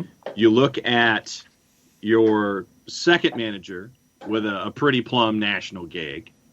You look at an interim who is now in the Scottish Premiership with a team that he grew up with. He's a legacy hire there. Mm-hmm. And with what we've seen with Tony, Ray Tanner at the University of South Carolina, when he brings folks in for his sports, short of your major revenue sport in football, where you're just kind of hanging around at 4-7 and 4-8, You're there for a long time. If you're there to be the baseball coach, you're there for a long time. You're the soccer coach at the University of South Carolina before Tony. It was what, Jason, 30-plus years? I think it was 40, yeah. So you're talking about Atlanta United being a player on the global scene with your coaches from various levels going to legacy jobs and high-profile jobs, and all this continues to do is to add to the pedigree that you're seeing for Atlanta United as an organization on the global stage about, well, hey, if I go here and I do well, then I can get these other jobs down the line that really speak well for me and what I've been able to learn, what I've been able to grow and glean from, and for Atlanta United for investing in folks like this. It's a good thing. It's a really, really, really good thing. So, again, just, put a bow on it. I'm really eager to see where Jack goes from here, but he's off to a really, really good start. So we still got some time before Atlanta United gets back on the field in MLS play. I do want to jump into an article over at MLSsoccer.com. 5 big transfer decisions coming up for MLS clubs this month. So June gets a little weird. Daryl Dike is the first name on the list. Now, we know he was on loan. Barnsley didn't pick that loan up. They didn't reach the Premier League. They weren't going to spend that kind of money. Reports have been $20 million as the price tag. It would be the most expensive. That's not true. Among the most expensive outgoing transfers in MLS history. There we go. It would certainly be the most expensive transfer involving a super draft pick. Yeah, it'd have to be that. Do you expect to see Daryl Dike play for Orlando City again? Wow. Wow, that's a really good question. I don't. I don't. I don't know if they get 20, but I don't think he's there. I just don't know with the global economy where it is right now still, if $20 million is a realistic asking price for Daryl Dike. I mean, obviously, if they're offered that, he's gone. Oh, yeah. It feels like, and this was with all due respect to Don Garber, who I think declared Dike to be a $15 million player or something like that at a press conference at the beginning of the year. I don't know. I kind of feel like if you can get 10 to 15 for Dike, you're probably pushing the button. So it's a really, really good question. I mean, I think Dike is a guy who can thrive in Europe. I think he's an excellent player. Really, really good player. I don't think he's a $20 million player. I think if Orlando gets something in the neighborhood of 10 to 15, they're doing it. Yeah, I think 10 with add-ons, 15 straight-up cash with maybe a sell-on percentage will be enough. I think with the money in England, there will be a club that'll come and bring it in. In the Premier League? Possibly, maybe towards the bottom. Possibly a championship team with ambition coming down, like a West Brom, maybe somebody like that, who just hired David Wagner, it sounds like, who had been at Schalke, went really poorly there, but had a good run at Huddersfield Town. And Wagner does know the U.S. game and has brought in players from the U.S. before, so that would be an interesting fit. And they have money because they've got that parachute payment coming down. So I think he's gone, but I don't know for how much and where yet. But I think it's somewhere in England. Yeah. I don't want to see him back with Orlando. I'm okay if he does. I'm okay if he doesn't come back. Atlanta United's got to play him twice. Yeah. Twice more. So, yeah, I would rather not see Daryl Dike in Orlando again. And if you're Garber, shouldn't you have said that he's a $30 million player? Well, you can't be drunk. And I mean, you're going to damage your own credibility. If you say. I thought there's a limitation there. Very aggressive to begin with. $30 million, he would have been laughed off the Zoom call. He could have said 20, and it would have been aggressive. 30 would have been, a little much. You got to find the right number that's realistic but aggressive, and that's the balance for somebody like 15. Garber or a club. 15 is that number. That's realistic but aggressive, I think. Yeah, it could work. Jurgen Locadia is the next name on the list. His loan expires at the end of the month. He's the highest paid player for FC Cincinnati. He has 2 goals in 23 regular season MLS appearances, 2 starts in 2021. Do we see Jurgen Locadia with FC Cincinnati after June 30? Deuces. Dude, I don't see any way. He's back. He's out. The purchase option for him was originally $10 million when everything got weird with the pandemic. They negotiated a year extension of his loan because it was supposed to be up in the summer of 2020, and a lower purchase option, but I don't know what it is. I don't really care what it is. I don't think he's back. No, I don't either. I don't see it. Makes no sense really for either party. It's not working for him here, and it's not working for FCC. So he goes back to Brighton, I would assume, and they'll have to figure out what they're going to do going forward. Brian Rodriguez is next on Tom Bogert's list. Brian Rodriguez has been on loan at Almeria in the second division in Spain. There were some issues with his time in Spain. That loan would have been automatically triggered if they got promoted. They are in the promotion playoffs that are still ongoing. Rodriguez said he wasn't happy at Almeria, and that rubbed people the wrong way. They said they were going to create a file on his permanent record, which I don't know what that exactly means, but anyway. 21 years old, 2 goals, 7 assists in 26 games with LAFC, no goals, 1 assist in 16 appearances at Almeria, 5 starts. Does Brian Rodriguez come back to LAFC, and does he stick around for a minute? Well, who's Almeria playing in the playoff right now? Let me pull it up. So they are in the promotion playoff coming out of the second division in Spain, and I want to say they've played the first leg, but I think he is away. They played the first leg against Girona, and it was a goalless draw. Yeah, but I think he is away with the Uruguayan national team. No, they're out. So that's done. They're out. Yeah, that's done. The second leg. That's right. The second leg no chance of anything automatically being nothing triggered. automatic. Okay. I think Brian Rodriguez is a really intriguing player. I like him. Let's go back to what we talked about at the beginning of the segment. He's someone who I think would benefit from playing more matches consistently in a place that he would feel comfortable. I think for LAFC, they can get a long-term, better return on their investment if they bring him back. I don't know the economics of it from the LAFC side. I don't know if he might have trouble finding playing time at LAFC right now. I can't really think of what their team looks like off the top of my head. But LAFC needs a spark right now. They really need a spark. They're starting to turn the corner, but they could use a spark. I think it would make a lot of sense for Brian Rodriguez to play there at least through the summer. Yeah, I wonder what happens with him. It's been a weird situation all the way around, and if they're going to bring him back, they have to commit to playing him to try to get the most out of him because he didn't show well in the Spanish second division. I still wonder what's up with Diego Rossi. I feel like they maybe are missing their window on selling him, and LAFC's got me baffled this year because Vela's in the last year of his deal. Does he walk at the end of the year? Rossi's deal's got to be coming up here shortly. Have they lost out on value with him? They don't have a lot to show for it outside of a lot of very positive articles and a supporter shield. So this summer's going to be weird for them. I don't know what they're going to do, but I feel like they have to make some moves. I agree. Yeah, I totally agree with that. Like I said, they need a spark. But I think Rodriguez is a guy who could give them a spark. Could be. If he performs like he has in Uruguay and with the national teams, then yeah, I think he can. It's just, will he?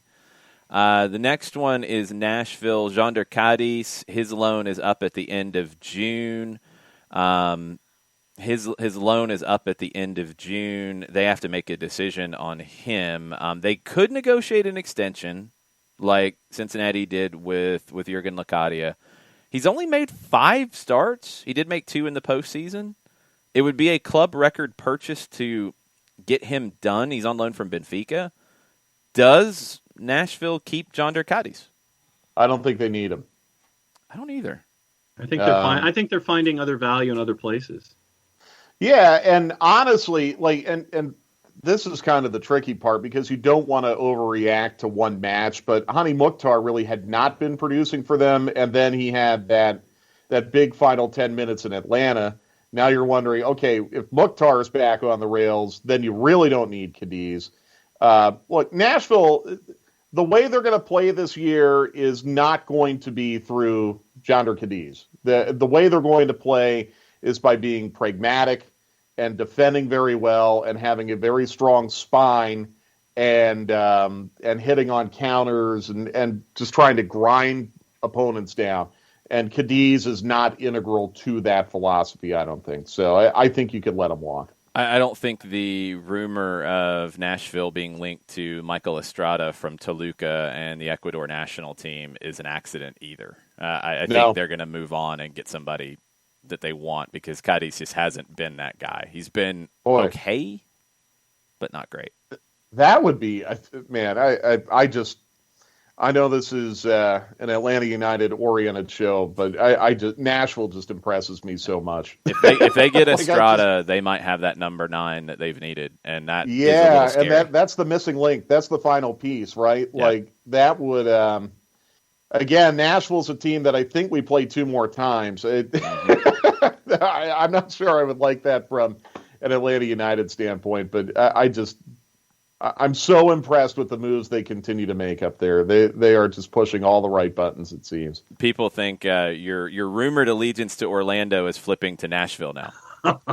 No, wait, rumored allegiance to Orlando. What? I think you said something positive about them one time, and it stuck around way too long. No, I stand by what I've said about their stadium and their stadium atmosphere. It's a really fun place to call a game. It is. I love it. Because it's a great stadium, and their fans are who they are, but, man, they're into it. They're passionate.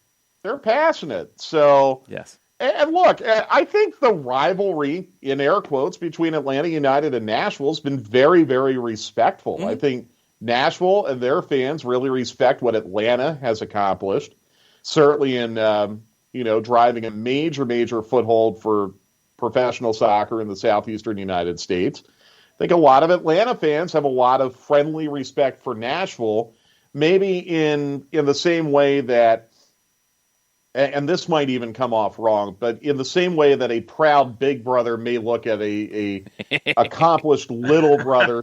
Well, and that sounds negative, right? I'm not trying to infer that Atlanta is the big brother to Nashville, but I think there's a lot of pride here in Atlanta to see what Nashville has accomplished in such a short span of time, with the thought that, hey, what we did here in Atlanta may have laid the foundation for it to work in Nashville. Yeah, where the Southeast is continuing, the South's got something to say. Nashville's adding to that. Exactly. Now, I think it'll be different with Charlotte. I want to make that very clear. Oh, yeah, it'll be different. Tepper is already a lot different with Charlotte, and it obviously is a lot different with Orlando.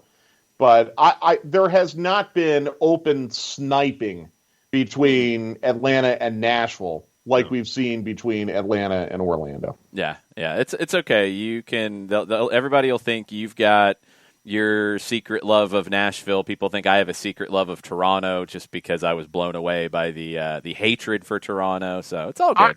Which I still don't understand. You and I are both on the same page about that. I somewhat get it. I was baffled by the intensity of it. Yeah. It was wow. By the way, I know there's not a loan about to expire, but did Altidore make that Tom Bogart article? He did not, and I think it's because of the situation. It's a little different. I don't think he's back. I don't think he plays another game for Toronto. I don't either. I don't get that impression at all. And by the way, Nashville would be a very logical destination for him. Not if they get Estrada, but if they don't, then he could be a backup option, yeah. Exactly. It'll be interesting to see where he goes. The other one in the article is Dallas and their kids, because they've got a bunch that are going to be up for potential moves. And, it's kind of hard to feel out a guy like Justin Che, who's 17, who's went over to Bayern and been on loan, and they like him. And, he hasn't factored into the first team. If you're going to make anywhere between, $5 million or more for him at this point, yeah, I think you do it. He's completely unproven. And, yeah, that could bite you in the long run if he turns out to be a great player. But if he turns out to be a great player in Germany, he wasn't going to be here very long anyway. Right. And maybe you could have gotten a little bit more. I don't know. Can I circle back to Altidore for 1 second? Please. Yeah. And I don't want to hijack your show. No. And I don't want to, throw a lit match onto the Twitch pitch. Do it. Uh-oh. I think you're about to. If it could work out financially, and that's the big if. Uh-oh. Do you think Altidore would be willing to come to Atlanta as a backup? No. I don't think he'd be willing to come as a backup, and I don't think he would fit from a stylistic standpoint. Because he'd have to work hard off the ball, and I just don't think he's capable of that anymore. I don't think he's lazy. I'm not saying that about Josie Altidore at all. I just don't think physically he could hold up. Yeah. And I do think he still looks at himself as a starter. I don't think he's ready to be a backup at this stage. Yeah. I'm just it's tough because Joseph is probably going to be away for a little bit of time this summer, maybe a lot bit, depending on Copa America and all that. The one thing I like about Cubo Torres is that he is willing to work back off the ball 100%. And does a lot of work in the midfield. And Kubo has been the definition of a good soldier. Like, I really do. I love Kubo. I appreciate everything he's done. But with Lisandro Lopez gone, I just wish there was a good fit, reasonable option to improve your depth behind Joseph. I've got the guy, Mike. He's got him. I got the guy. And it's Jackson Conway, by the way. I'm all for it. Although that would be great too. But I've got the player. He just lifted the trophy in Argentina. First trophy for the club in 116 years. People drilled holes into urns to pour wine in to drink with their father to celebrate this championship. That happened. There's video. It's insane. Yeah. 8 goals and 6 assists in 14 games for Colón, the champions. Pulga Rodriguez. There it is. He's out of contract. He's 36. He scores golazos for fun. He's 36, and he's on a free. And right now it sounds like Gimnasia and Colón and Atletico Tucumán are after him. Pulga Rodriguez to Atlanta. I need you on the hype train, Mike. Okay. No, I'm all for it. No, I'm serious. Look, I'm thinking about Josie Altidore. I'm at the point where I'm considering Josie Altidore right now. So, anything that can be done to replace Lisandro Lopez, give Atlanta United some depth, because they are going to need it if Joseph's going to be gone for a little bit. I'm fully on board. So, bring on Pulga. 8 goals, 6 assists, created 2 chances per game. Pulga. Love it. Give it to me. I love it. Pulga to ATL.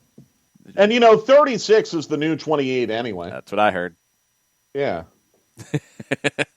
We will see. I do agree with you that it's going to be an interesting spot. And if you are hoping against the Copa America actually being played, well, the Brazilian Supreme Court is meeting tomorrow to talk about that. So it's not completely out of the realm of possibility. Joseph had a goal yesterday that was pulled back through a somewhat dubious handball. It was a little hard to tell, but I don't think it was clear and obvious. Yeah, he took it well, and that's the important thing from the Atlanta side of it. He took it well. I wish it had stood up. It would have been a big win for Venezuela, but Joseph played, I think, in total a little over 100 minutes in 2 games. Not bad. We'll see about Copa America if it happens. He'll play 4 games for Venezuela in a group stage, and it seems like he's in the mix, but not playing 90 minutes a game. So we just don't know how long he might be away. Yep. But I like what I saw yesterday. You're right. Well taken. I did not think it was a clear and obvious handball. It's still a good draw for Venezuela. You would have loved to have gotten a 1-0 win, but it's a good draw. Yeah. I know they were at home, but it's a good draw. Everybody's going nuts about Pulga in the Twitch pitch. I will drop all the Pulga highlights for all of you to get excited about Pulga Rodriguez. He has scored some goals in the last year. Good grief, this guy. Golazos for fun. Well, and the good news is in MLS, golazos count double. They should. Like the 3-point line for the NBA. Right. Or if you shoot it from like the old proposal, I want to say it was like in the late 70s, early 80s, where if you shot from like the timeline, they were debating making it 4 points. break out the 25-foot basket like Rock and Jock basketball. Let's do it. There That's you right. go. Yes. The violators and the bricklayers, absolutely. Let's do it. All right, Mike, we got to save some good stuff for stoppage time, 2 o'clock today. Yes, Bryce Washington will join us. We'll visit with him, and we'll talk about the twos. We'll talk about we'll start to look ahead a little bit towards next Sunday because we're starting to turn the corner and get out of this break period. So all that coming up 2 o'clock on the 92.9 The Game Facebook page. Thanks for hanging out with us, Mike. We'll talk to you in a little bit. Okay, guys, take care. Be good. All right, Wall Pass Wednesday rolls on. Make sure you're following Mike Conti 929 on your social media channels. We will get into your questions about the soccer world, whatever direction you want to go in. I do not have Polga's XG stats in front of me. I don't know if they did the XG on the Copa de la Liga, Alex Pacine. But this is XGLZ. I think that he's looking for the ex-Golazo stats. Don't have those. That's a whole different deal that I don't have access to. I'm sorry. I have no way to track that. I know they're very high. I can back this.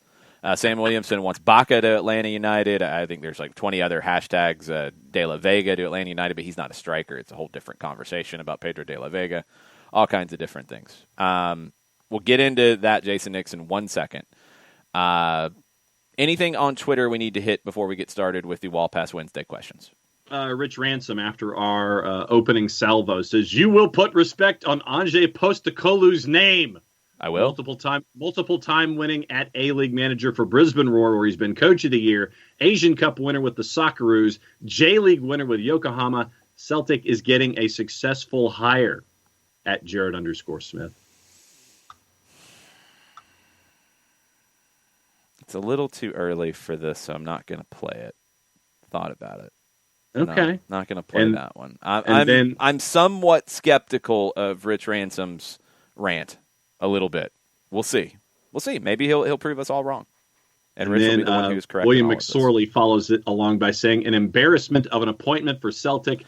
Brisbane Roar were the equivalent of an SPFL 2 team in SPFL 2 team in Scotland. Went to the World Cup. Teams destroyed Australia. Now look at the state of his team in Japan. This guy shouldn't be anywhere near the Celtic job." Esto es el fútbol. Ama el fútbol. Al fútbol. That's what I love about it. Like back-to-back comments on either end of the spectrum, and yeah, we'll just have to wait and see. I'm not quite as harsh as the second. I'm definitely not as glowing as the first, but I'm leaning maybe a little more to the second. I'm very curious as to how this works out. Ooh, yeah. I mean, I'd like to know where those conversations started and who floated the name in the first place. I mean, because that's not a name that would have been, on lists, at least on my list. I mean, it's like, okay, I would have thought you would have been maybe a little closer to home, but then you bring in Anže Postecoglou and you're like, okay, that's out there. And I'm like, I'm not sold. It's a little no. It's a. He has a good track record, but it's not in the same kind of competition. So I think it's harsh to say there's no chance it can work out. But it's also, I think, unfair to say there's no chance it can fail here because of his track record. Because I don't think his track record compares exactly. I do think the criticisms of the level are valid. Can he go? Will he get the time is maybe the bigger question for me because he's not taking it when they are in a great spot. He's taking it when they're in a little bit of a mess after the year they had, which wasn't good by their standard. The uproar that occurred because of the bad year, and now potentially losing their best player in Edouard, losing their captain in Scott Brown. What is Celtic in 2021-22? And this new manager, is the expectation going to be for him to win straight out of the gate? I think if it is, he's going to struggle. Yes. If it is to build, because by all accounts, he wants to play good football and he wants to grow in the right way. If he's going to get time to do that, okay, it could really work out in the long run. But in the short term, I think he's going to struggle, and I'm wondering what the reaction will be to that. I don't think it'll be good. No, I agree. Oh, and for the record, the Japanese translation of the magic of the cup, Kapo no Maho. Thank you, John. That's what we're here for. Thank you.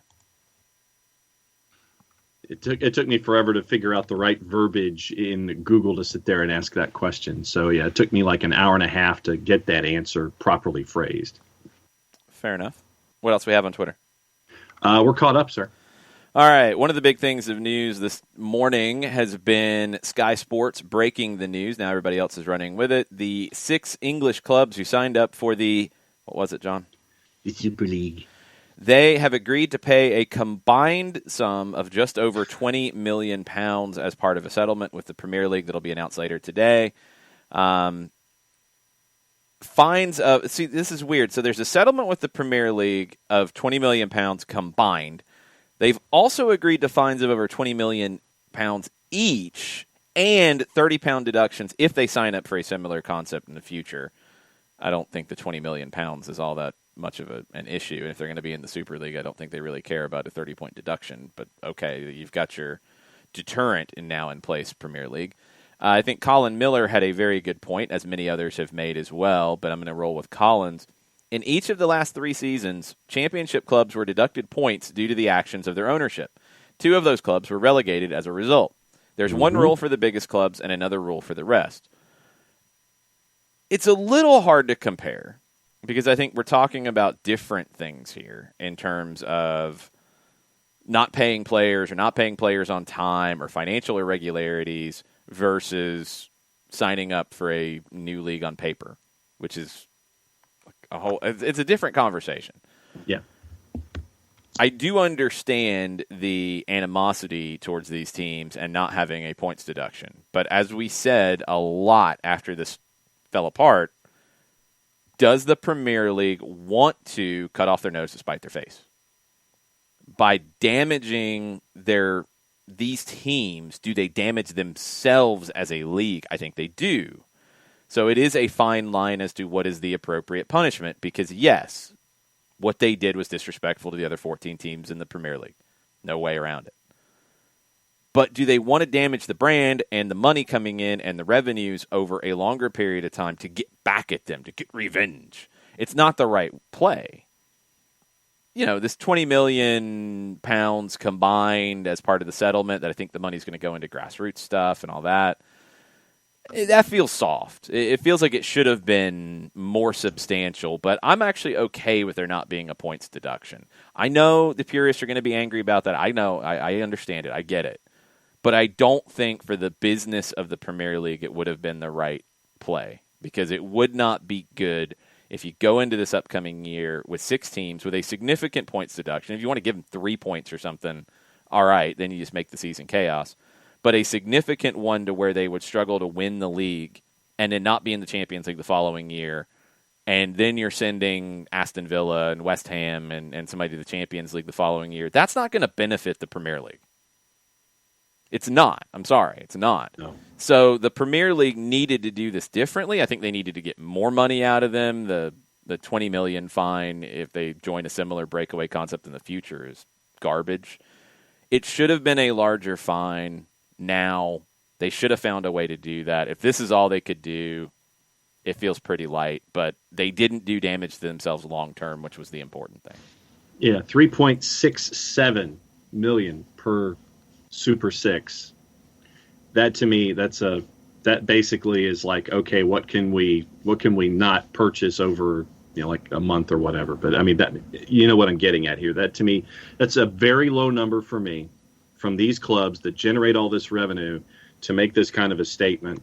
When you add up AC Milan, Inter Milan, and Atletico Madrid, they also agreed, the Big Six agreed to pay a collective €15 million to be invested in children's, youth, and grassroots football. 5% of the revenues from UEFA club competitions being withheld for a season also. Wait a minute. What are you talking about with the other clubs outside of the Premier League? What? It's the Premier League imposed the fines, including AC Milan, Inter Milan, and Atletico Madrid. This is from Sky. The Big Six agreed to pay a collective 15 million euro to be invested in children's, youth, and grassroots football. I don't know what the other three had to do with anything because the Premier League's not doing anything with them. Right. Yeah, I think they're just adding numbers from other fines. No. Anyway, whatever. It doesn't really matter. It's a fine. The Premier League's not fining AC Milan. But to your point about the points deductions and then things like that, you're not doing your league any good on the world stage if you come up with a large point deduction and they're having to struggle just to get back in the Big Six, and then you have clubs that are outside of that Big Six in the European theater, and then if they get bumped out in the group stage and they're all in Europa, you're not doing your brand any good. You're not doing your league any good. And what everyone's expectations traditionally are, the Premier League, you're not getting that. So you're not keeping your status and stature, and you're not bringing in all the revenue that's there. So it's more damaging to the brand in that next couple of seasons after the fact if you were to do something like this point deduction.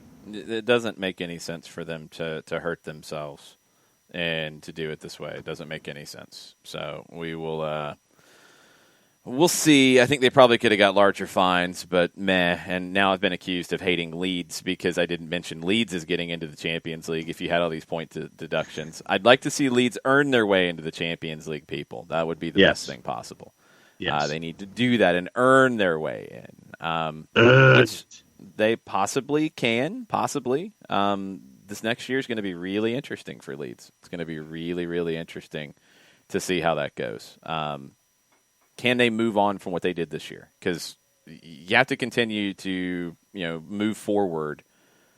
I want to know what that looks like this year because this is a tough step. They moved forward a lot faster than people thought. Can they move even further from where they finished this year? I don't know. I don't know. It's going to be really difficult.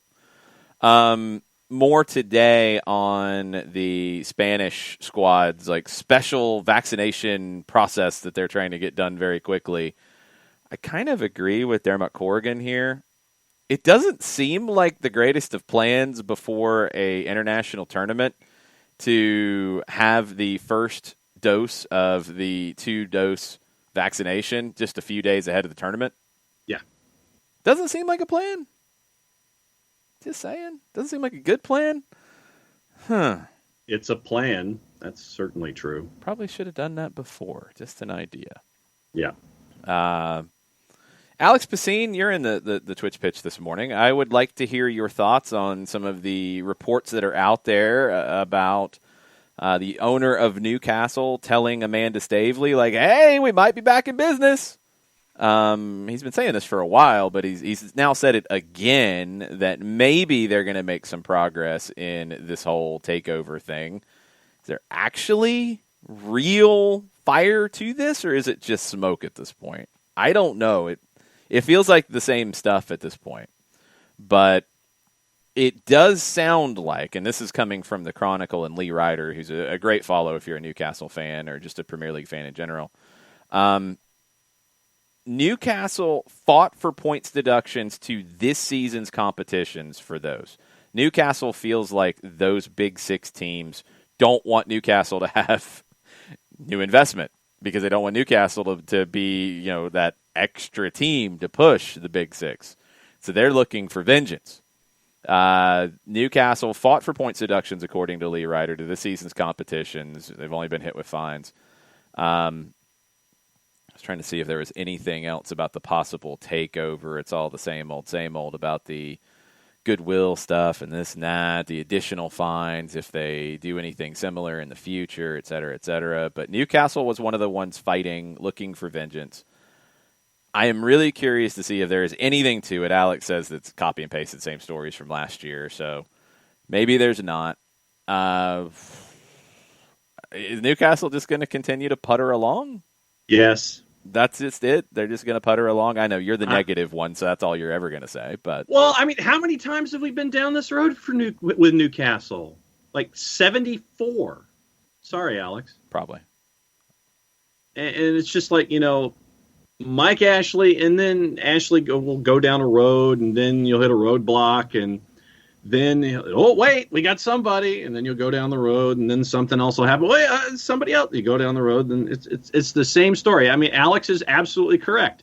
copy and paste it from previous years. Says there's a supposed arbitration ruling coming out next month. That is what the new takeover talk is based on.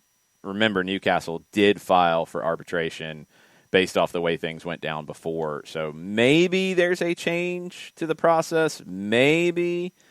We'll see. Yeah, I agree, Alex. Ashley's taken this personally. He wants to hurt the Premier League because he feels like they kept him from making his bank on his sale, and he wants vengeance.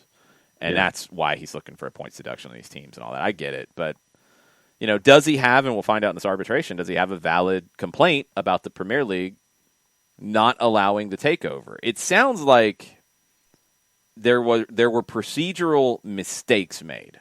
We talked about the whole process further back. It was going to be very difficult for it to get approved because of the fact of the pirating of broadcast and hurting a partner. That stuff is worked out now. Allegedly, mostly, it sounds like. It sounds like they've moved on from that. So now, could the Premier League legitimately block it on any grounds? And if they procedurally didn't do things properly before, does it come back in now where they can't block it? That could get really interesting. I think there's a little bit more of a leg to stand on now. And I'll be intrigued to see if Newcastle can make some hay with this. I don't know if they will or not, but there's at least a little more to work with at this point. Yeah, I mean, with something procedural, it's almost like, and this is going to sound Orwellian, it's like an untransfer, or it's an unownership request. It's an unsale. So it didn't happen. That stuff is off the board. If you come back in and you file the paperwork properly, then what leg legally would the Premier League have to stand on if you have properly laid your case out? Here's what's going to happen. Here's the ownership group, and all of the other ancillary stuff that we've been talking about has been settled and put to the side. I don't know if this goes through the way that that Mike Ashley wants it to and everything's filed properly. Can the Premier League say no in this if everything is dotted up the way that it's supposed to? Yeah, and Alex makes it clear, and he's 100% right. He says the pirating was never officially part of the opposition, which it wasn't. He says they maintain it was simply lack of clarity on who was in control of PIF. I think it was in the background. I think they couldn't cite it, but they did. It was part of the decision-making process. They definitely couldn't cite ethics because you look around at other owners in the league, you really can't complain about that. So it felt like they were grasping at straws for what to complain about, and that's where the procedural thing, if you're able to blow that up, well, then there's not much of a leg to stand on for the Premier League, and maybe it does go through, and then maybe Newcastle is in a different situation. We'll have to wait and see. Sam Williamson, if you're still with us, you might need to get ready for this. Reporting from Football Italia, just going to read you the tweet. Gennaro Gattuso is scouting Lanús winger Pedro de la Vega for Fiorentina and faces competition from Norwich. This is according to TIC and Sky Sport Italia. Gattuso, which I have seen pictures of this, he was at the training ground in Spain where the Argentine U23s played Denmark. Ezequiel Barco was part of a sequence that earned a penalty. He converted the penalty. He scored. Argentina came back and won that game 2-1 late. De La Vega was there. Gattuso was there. He was presented with an Argentine shirt. There were pictures taken. He went to watch De La Vega yesterday. He's 20 years old. He's expected to leave Lanús this summer, which is a little new. Fiorentina and Norwich are linked to De La Vega right now. Coco is screaming as well. He'd also been linked with Leeds last year. I don't think that was a strong link because he was just starting to break through. So keep an eye on Pedro de la Vega and where he could go in Europe this summer, possibly.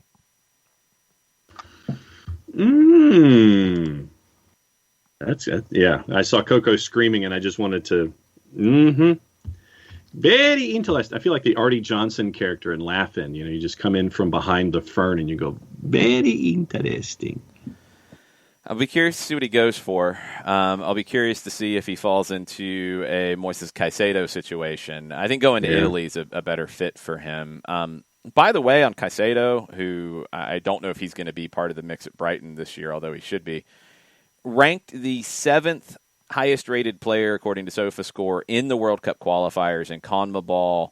A goal and 3 assists in 5 games. He's been outstanding.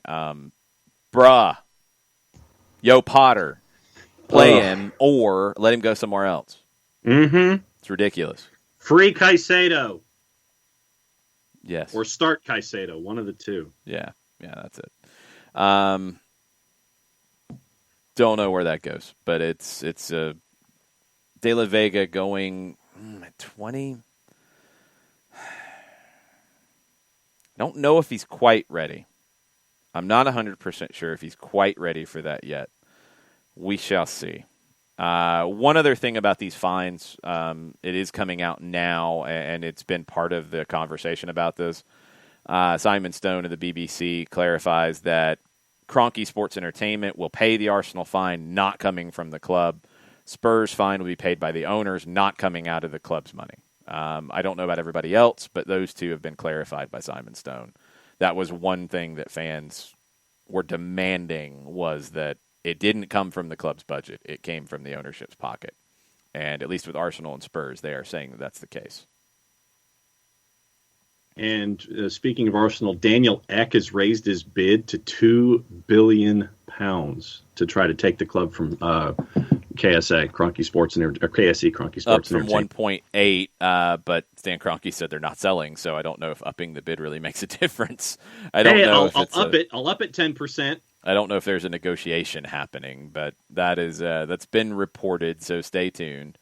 The Kroenkes have been very clear in saying they are not selling the club, but there's an increased offer on the board now from Daniel Ek, the Arsenal fan and Spotify co-founder. Wolves have hired their manager, Bruno Lage, who is taking over formerly from Benfica, 45 years old. He was an assistant at Sheffield Wednesday and at Swansea in the past, replacing Nuno Espirito Santo, who will not be going to Crystal Palace, according to the Daily Mail. Nuno has made a series of demands, and the club have decided not to follow through with their interest. I wonder if Nuno made those. Maybe Bruno's in a situation too. I don't know. But Nuno, I wonder if he made these demands or if his bosses made these demands. Just saying. Yeah. Sky says that negotiations collapsed over finances surrounding the deal. I am intrigued to see what happens with that. Coco says Pedro de la Vega needs to stop in MLS. I do wonder if he's ready to step straight into Serie A tomorrow. He's close, but he's been one. We talked about young players and consistency earlier. He's been one that has been a little inconsistent. Can he add consistency to his game? This time with Argentina's U23s will help him, I think, because he's younger than a lot of that group. I'm a little skeptical of him being ready for Fiorentina or Norwich at this point. He could come to MLS, or he could sign with one of those clubs and they could loan him. You know, Gennaro Gattuso, you want to start to do some business with Atlanta, that'd be a good deal. It'd be a smart move. Sign De La Vega, loan him to Atlanta. Atlanta's done well by Lanús players in the past, so, you know, we can help you, you can help us. Sometimes it may be good, you know, it's all good. Let's do this. Gennaro Gattuso after Atlanta signs Polga. That needs to happen first. You were mentioned. We talked about Crystal Palace real quick and no Nuno. They're also looking at, according to Sky, Lampard, Vieira, Steve Cooper, and Barnsley's Valerian Ismail. How many jobs is Frank Lampard attached to at the moment? All of them. Well, I know. I mean, realistically, he's come up at Everton. Yes. He had come up at West Brom, but now they're going to go with Wagner. Now I guess he's back in the mix at Palace. 3. What else is out there? Everton. I said that. Everton. No. You've got Burnley, but they're looking at Sean Dyche to re-sign. Yeah, I thought that was done. It's still negotiating. Okay, but he's there. He's just there. He's Yeah. They're trying to get a new deal done. Yes. Okay. So who's left? Who's left in the Premier League? There's Tottenham, but Lampard's not going to Tottenham. No. So 3 plus anybody else who might be out there, probably in the Championship or something like that. I haven't heard anybody in the Championship with openings or anything like that. But he should not go to, 3. He can't go to the Championship, John.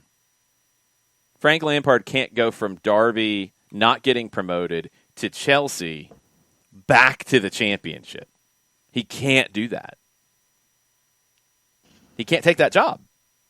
So there's 3. Okay, right but now. he can't. He literally, that would be the worst move for him. That would be, I'm not that good.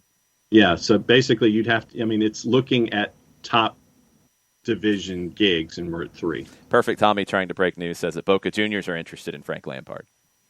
That'd be amazing. I don't know if he's ready for all that, but they have not gotten rid of Russo yet, even though they should, because Boca has been hot garbage for a long time. They've gotten lucky because they have a lot of talent, but a lot of hot garbage.